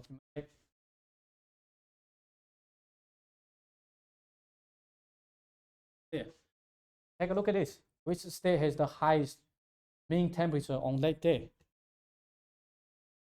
Texas, Oklahoma. Not so surprising because old red color. You can do it by country. You can do whatever, right? If you're doing weather, climate. Again, just trying to abstract the measures rather than focus on specific data because the image can be anything. It can be temperature, it can be soil moisture, it can be wind speed, it can be population, it can be the rainfall, anything like that. It's just pixel values. So Earth Engine doesn't understand meaning of those. It's just values. Raster image, and then you can also have a color bar somewhere. Right, so super easy, and we only have an hour, so we're gonna quickly go through. I think create the grid lines, but I can quickly show you. So the GridNet basically is showing you how to create, for example, if you're doing some analysis based on latitude, based on longitude, right? Longitudinal changes or latitudinal changes, you can basically a polygon, and then you can do the zonal statistics based on each one, right? So think about here, you're trying to like show people like how the temperature changes based on latitude, right? You can create some tiny like polygons and then calculate the mean temperature within each one. Then at the end, you want to get the result for all the polygons. You can do it by latitude, by longitude. Right? Basically, we're creating the polygon to showcase that. You can also do it like a rectangular grid, something like this. It's not fully rectangle because the latitude changes based on the line changes. You can also create a FreeSnake. So let me quickly show you here. How about this, right? So you have an area, and sometimes if the computation is too much, it doesn't basically exceeding the memory. Then you can create a FreeSnake to compute by small polygons. Especially this is useful if you need to download data, you need to export data, large amount of data. And this image, for example, this area might be many gigabytes. Google Earth Engine doesn't allow that. You can create a FreeSnake, you export piece by piece, and then mosaic them afterwards. So here, let me run this FreeSnake. Okay, so I can create a FreeSnake covering the area they want, basically smaller polygons. And this is just for creating the data, but I'm going to skip this one. Next, I'm going to show you a little bit more analysis, right? I've shown you how to do zonal statistics, but you can use the data or Geemap or Google Engine to answer some real scientific questions or any research question you like. In this case, I'm going to use the lane cover data. So we're going to use the Mac Hansen lane cover data. So this is ID. These are all the banks, right? So the data set basically can cover 6,000. First year you have data, binary image, yes, 1 and 0. 1 means there's 3. Also show you the data layer, loss and gain. I'm going to show you every pixel. When was the forest was lost in what year? And when was the forest gain, like when it increased basically the forest cover. So let me show you quickly what it looks like. Right, so I can quickly load 2 data layers and just to show you what it looks like here. So we have 3 data layers, right? So this is from 2000, the global landscape mosaic. This is 2022, I believe, yeah. And then the tree cover, right? So this will be a bug. Let me show you.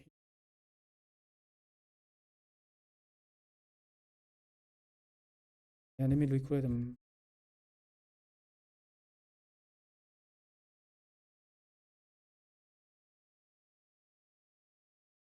So you can zoom in to a location. For example, this is land cover, and you can turn the data layer, like you can change the slider. So the forest is basically based on the landscape global mosaic, and the green color here, this the tree cover percentage. So from 0% all the way to 100%. So higher the number, there is more likely it's going to be forest. So you can change the data to see. Right? And the data set is not perfect, but at least give you some basic data set that you can play with. Then we can quickly extract the values. You have the image ranging from 0 all the way to 1. We're going to this or 10%. Basically, pixel value, the forest cover is larger than 10%. I'm going to treat that one as forest. So basically, the trace sorting techniques to change from a floating number, integer number to a binary, and then you can add the data layer. So now you see this one, right? We have another data layer here, and now this one is so-called the forest. But if you change to maybe some other area, you will see, and you can see this one, right? Overall, I think looks okay, but if you zoom in, you're going to see a lot of discrepancies. It's not a perfect data set. And so now quickly I can show you how do I figure out the forest loss and gain. Here I have the data set, and then I get the visualized state. So I set the color yellow, loss year. So yellow is the loss like in the early years. Red means was lost recently. It is loss year. Loss year range from 0 all the way to 2022. The value is 1, that means it was the voice was lost in 2001. If it is 2, 2002, something like that. So this is what the yellow color means it was lost a long time ago. Red color is more like recently. So in this case, you can see how the forest changes throughout the years at the global scale. So you can zoom in to see clearly if the country is developing, you want to see a lot of like forest loss last couple of years. And what we're trying to do here is to figure out, okay, during the past 2 decades, which country has lost the most forest cover? Tree or agriculture or anything, right? It's just basically just the data set, any data set you want to analyze. So here, I add the layer manager, and then I'm going to quickly show you, for example, donor statistics by country. Add the country layer, and then I'm going to use the data layer that I already explained. Tree cover binary, basically 1 and 0, right? Basically, it's a tree cover for specific area and for at the global scale. And now I can create a pie chart. So here, the question that I'm asking is, I want to figure out country has this cover in 2000, right? The tree cover binary was in 2000, right? So if you have to guess, which country has the largest forest cover? Which one? Russia, right? We can figure it out, right? The pie chart is going to show you here. Forest and Russia has 26.9% in 2000, right? And what's the next one? Others, maybe all other countries combined together, and Canada, Brazil, and others, right? So those are answers. If you want to, for example, you can click the others on the right here.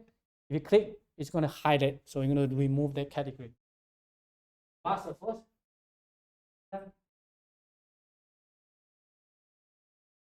And that's just the forest cover in 2000. But this is a pie chart, but you can also create basically a bar chart, right? You can really see the change. There's a specific number here. Yeah. Kilometer. How? Oh, and this is not forest loss. It's just the forest cover, right? Which country has the most forest cover? And then you can do the same thing. You can analyze the forest loss or the forest gain, right? So if you United Nations, right, trying to figure out how countries are destroying forests, you have the data, you can analyze it pretty easily, right? So again, I can create a pie chart. So which country has lost the most forest cover during the past 2 decades? Would you? Let's find out. Russia. Still is might be surprising. Again, this is not like very specific data set. Data set might not be based on the data. Basically, at the global forest loss during the past 2 decades, Russia lost almost 1/4, accounts 1/4 of the. you 10% Canada, right? It might be a little bit surprising, but this is what the data tells you. And you can also do a bar plot, right? Again, very simple, one line of code. Donor statistics, give an image, give me a vector, I give you the result, and then I can create a plot, a bar chart, pie chart, scatter plot, something like that. Easy. And this is another example, right? You can analyze for the US, right? Switch the focus from global countries to just the US. And the source code pretty much all the same, right? Except that you change the feature collection from countries to US states. That's it. Just change one line, everything else remain the same. So that's the beauty about using this kind of cloud computing, is that you don't have to re-download, you don't have to rerun everything. Oh, you need to rerun, but there's minimum lines of code that you need to change to get the same result. Okay, so that's pretty much some of the basic analytics. There are a whole lot more available through the Google Ads Engine API. We don't have time to go through it. And this is, I think, only 0.1% of the compute power. And you are welcome to explore to do a whole lot more about that. And the next section about exporting data. So you can export data locally. You can export data to your Google Drive. You can export data to your Google account. So I have all the example in here. This is pretty straightforward. So basically, after you do the computation, you want to export some data out. And I have all the example here show you how to do that. I'm going to skip this one and I'll show you a little bit more interesting stuff. I will provide the sample solutions. I'll copy them over later after the workshop. But I want to show you something that more interesting is creating time-lapse animations. This is one you might have seen something that only social media, on the internet, right? Create animation showing the changes of a location using satellite, using aerial imaging. And in a Geemap is pretty simple. So you can, for example, I want to create Sentinel-2 imagery, cloud cover less than 10%, and then I'm going to specify the bounding box for the area they like. And then you can just create a time series here, right? By year. You can create by year, by month, by day, as long as your data support. Basically, one line. What this one is doing is like, give me an entire image collection. And you just tell me, do you want to create a monthly mosaic? You want to create a yearly mosaic, or you want to create the daily mosaic? One line, give me the collection, and the end date. You are into temporal frequency. How do you want to aggregate the data, right? You can median, you can mean, max, mean, something like that. So it's all customizable. And so here I can show you like what it looks like. So once you have the imagery, oops.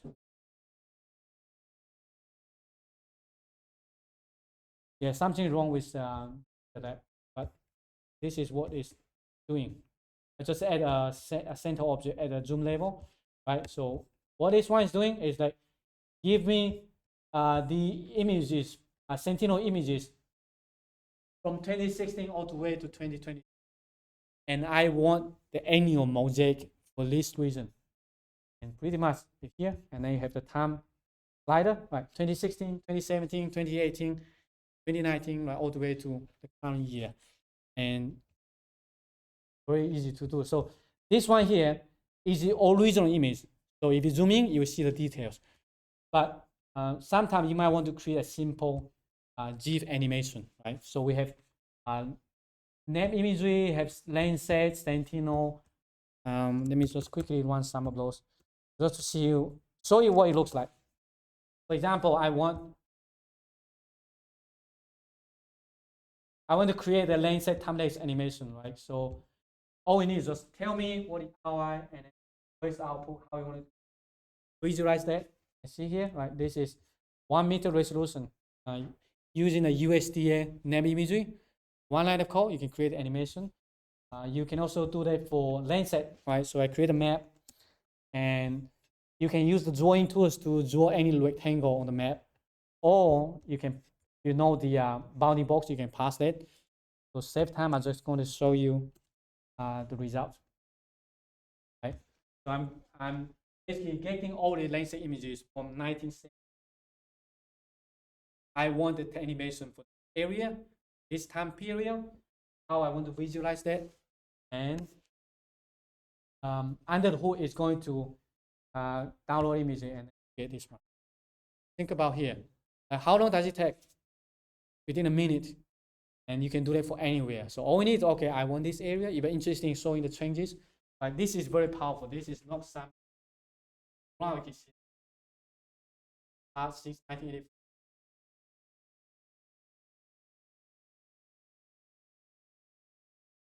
It's not limited to the location, anywhere. Landscape, Sentinel, whatever image. As long as you have a collection, have a time series, you can ask Geemap to aggregate by year, by month, by quarter. So if you have even high resolution, for example, 1 meter, you can see how the building actually are being constructed, right? So Landscape, and there are many other more. For example, the famous Las Vegas in here. And right, you can draw a rectangle on the map, and then pretty much that's it. Just Geemap.time-lapse. This is the ROI I want. This is where I want to output 1984, or you can whatever year, and how you want to visualize that. So you can near infrared, post color composite, or RGB. So it's all customized. How fast you want the animation to be, frame per second. So larger the number, the faster. Also, you're going to add the title, the font color. So look at this. You probably see, but different from the Google Earth. Google Earth also has the RGB only. This one you have full control. You can use whatever combination you want to see this. And again, 30 seconds, you get the animation. Under the hood is a lot of computation. So think about here. Since 1984, there are probably hundreds of images covered in this area. So you're going to grab all the images, filtering them, remove cloud, mosaic them by year, get all the years, download the imagery, and Geemap add this number text to some kind of post process. You also see the so everything is just in the cloud. You don't have to download data. If in the past 10 years ago, I want to create a landscape time lapse. Good luck. Go to USGS, download data, or you need to figure out like what's the cloud cover, figure out what's the area, and then download imagery, or need to use some software to open it, mosaic. This simple one can take you, I would say, a couple hours just to create a simple one. But now, 30 seconds. And you just adapt the example. You can do that pretty easily. And a few more here. This one. Hong Kong, for example. You want to, especially, so landscape is good for monitoring large area changes. If you are very tiny, then you need some high resolution images. But again, same function. It's just passing the ROI, change the year, the date range. That's it. Right, so this is the Hong Kong airport. When it was constructed, how long does it last? Or for deforestation, drought, or anything. Use the immunization. As long as the data cover your area, you can do that, right? Or you can do that for Sentinel, it's the same thing. Or you can do that for MODIS, right?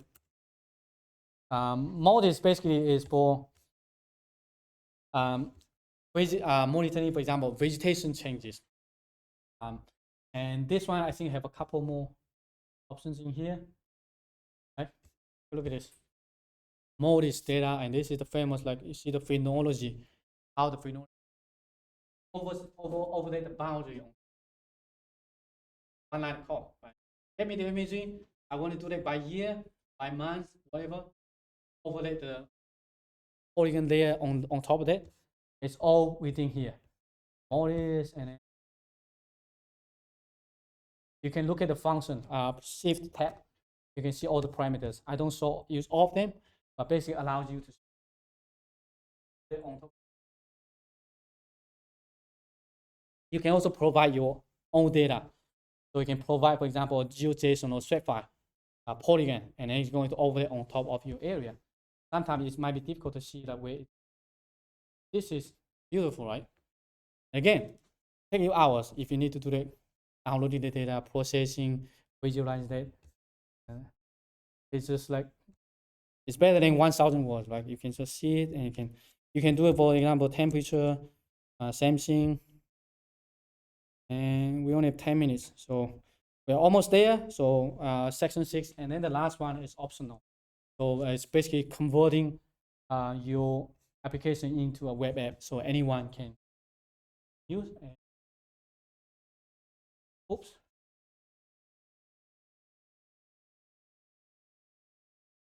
It worked yesterday, so I'm not sure. Sometimes some of the packages like update, it might break my packages, so I have to look into that. How about this one? Maybe the famous volcanic eruption, Tonga volcanic eruption. Yeah. So this is more like high temporal scale. Every 5 minutes, you give an image. Now, the next time if you see something on social media, oh, that looks cool. Okay, I can create one for you. I can do it for any imagery, any area, any time series. As long as the data can capture it, you can just one line of code. You can. So this is for volcano, but you can wildfire, hurricanes.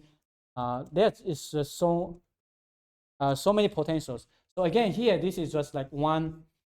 Trying to say. Just one example. It's just for visualization, but you can also do analysis. So you can overlay some of the data layers on top of that. For example, I want to check the wildfire. Check the wildfire boundary changes. There's also one function here. Create the time-lapse. So this one is for hurricanes, but you can do that for all kinds of stuff. So you can, like I said, we only use 0.1%, right? Just for visualization. There are a lot of analytical functionality you can explore. And downloading the imagery, doing the processing, and you should be able to see the wildfire. Is it wildfire? Over there. Don't have time to go into detail of everyone, but again, the notebook is there. Explore, make some changes, change the area, change the time, change the location. You can customize. So it's so easy. And the last one here, right now, we have 10 minutes, but if you want, you can really try it out. So here, Geemap actually already have that embedded. So for example, if you run this code block, it's going to pop this interface at the time-lapse GUI, right? So now I can basically zoom to any location here. And for example, I want to look at Las Vegas here. Just draw a rectangle. And that's it. You can keep other parameters default. You don't have to do anything, just create time-lapse. It should take maybe 20, 30 seconds. You will have the time-lapse and you download, right?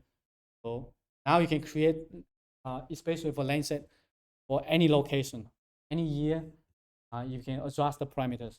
This one will only take focusing. And pretty much this is no coding. And now you see, can you see that? Right? And you can remove the polygon. See that? How cool is that? You have the original base map. I overlay on top of the animation, and anywhere, anytime, any date range, as long as you have the data. So right now I think I have Lancet, but I will add a few more. But everything I'm showing here, you can just write the program like I showed you earlier, Geemap.Lancet time-lapse, Sentinel-2 time-lapse or something like that. You can have more precise control how you want it to be. But if you're just very lazy, you can do it in here. And so after it's done, you can just download this one, save it to computer, open it. So Mac, I'm not sure it doesn't show you the animation, but just straight on Twitter, right? Create one, and then okay, now I can create time-lapse. I know how to create it, either coding or no coding, right? Anywhere. So just explore and share some interesting things with others. Okay, almost there. So the last one to show you is that web apps. Again, I guess it's optional, but if you really want, you can develop any app. So most of the things I showed you earlier, you can easily turn it into a web app. So I show you an example here. You can click the link. So it's going to take you to the web app. So this is built on top Google Geemap and then deploy on the web. So if you see here, right? I show you the detailed instruction. If you want to create the app and then deploy, so the other is access. So for right now, if you click the link, right, it should take you to this web page. You can play with my web app. So in here, I click my mouse on the map. You should get a pixel there, right? So this is like similar to what we did in the Jupyter notebook, but right now it's accessible through the browser, and anyone can do that. So of course you can also click the link here, right? I can probably create a time lapse, but not everything is the functional is Jupyter Lab, but most of the stuff should be click here and get a pixel value. I can use the split map here, right? So it's basically from Jupyter Notebook to web app. Certainly possible. And again, instruction here. I also I probably haven't created a YouTube tutorial, but if you're interested, you can check out my YouTube channel. So here, somewhere. So if you go to Geemap website, you should be able to find the link to my YouTube channel. So I have uploaded, I'm using a couple hundred videos. And if you want, you can check them more. So you have Google Search Engine, open source, all kind of stuff, segment geospatial, all the open source packages I created. So you can see today that I'm showing probably is only 1% of the things I can show you. There are a whole lot more. So you are welcome to export the repo and find out some other packages. And yeah, I hope you find it useful. If you're a new user, now you're convinced, okay, I'm gonna try it out. If you're an existing user, you just go, okay, now I'm trying Python. So much easier and intuitive. But there's so much potential. Just learn the example, copy, paste, make changes, boom, and then get the result. And yeah, looking forward to see some of these things that you want to do with Ocean. Yes. Yes. So I will let me put the link in here. I think it's let me copy here. So I'm gonna put under here. I think it's HTTPS bit.ly CIPYEE answers or something like it. Yes. Yeah, so I just type the link there. You should have access to all the sample solutions for all the access. Okay, thank you for coming, and have a great rest of the day.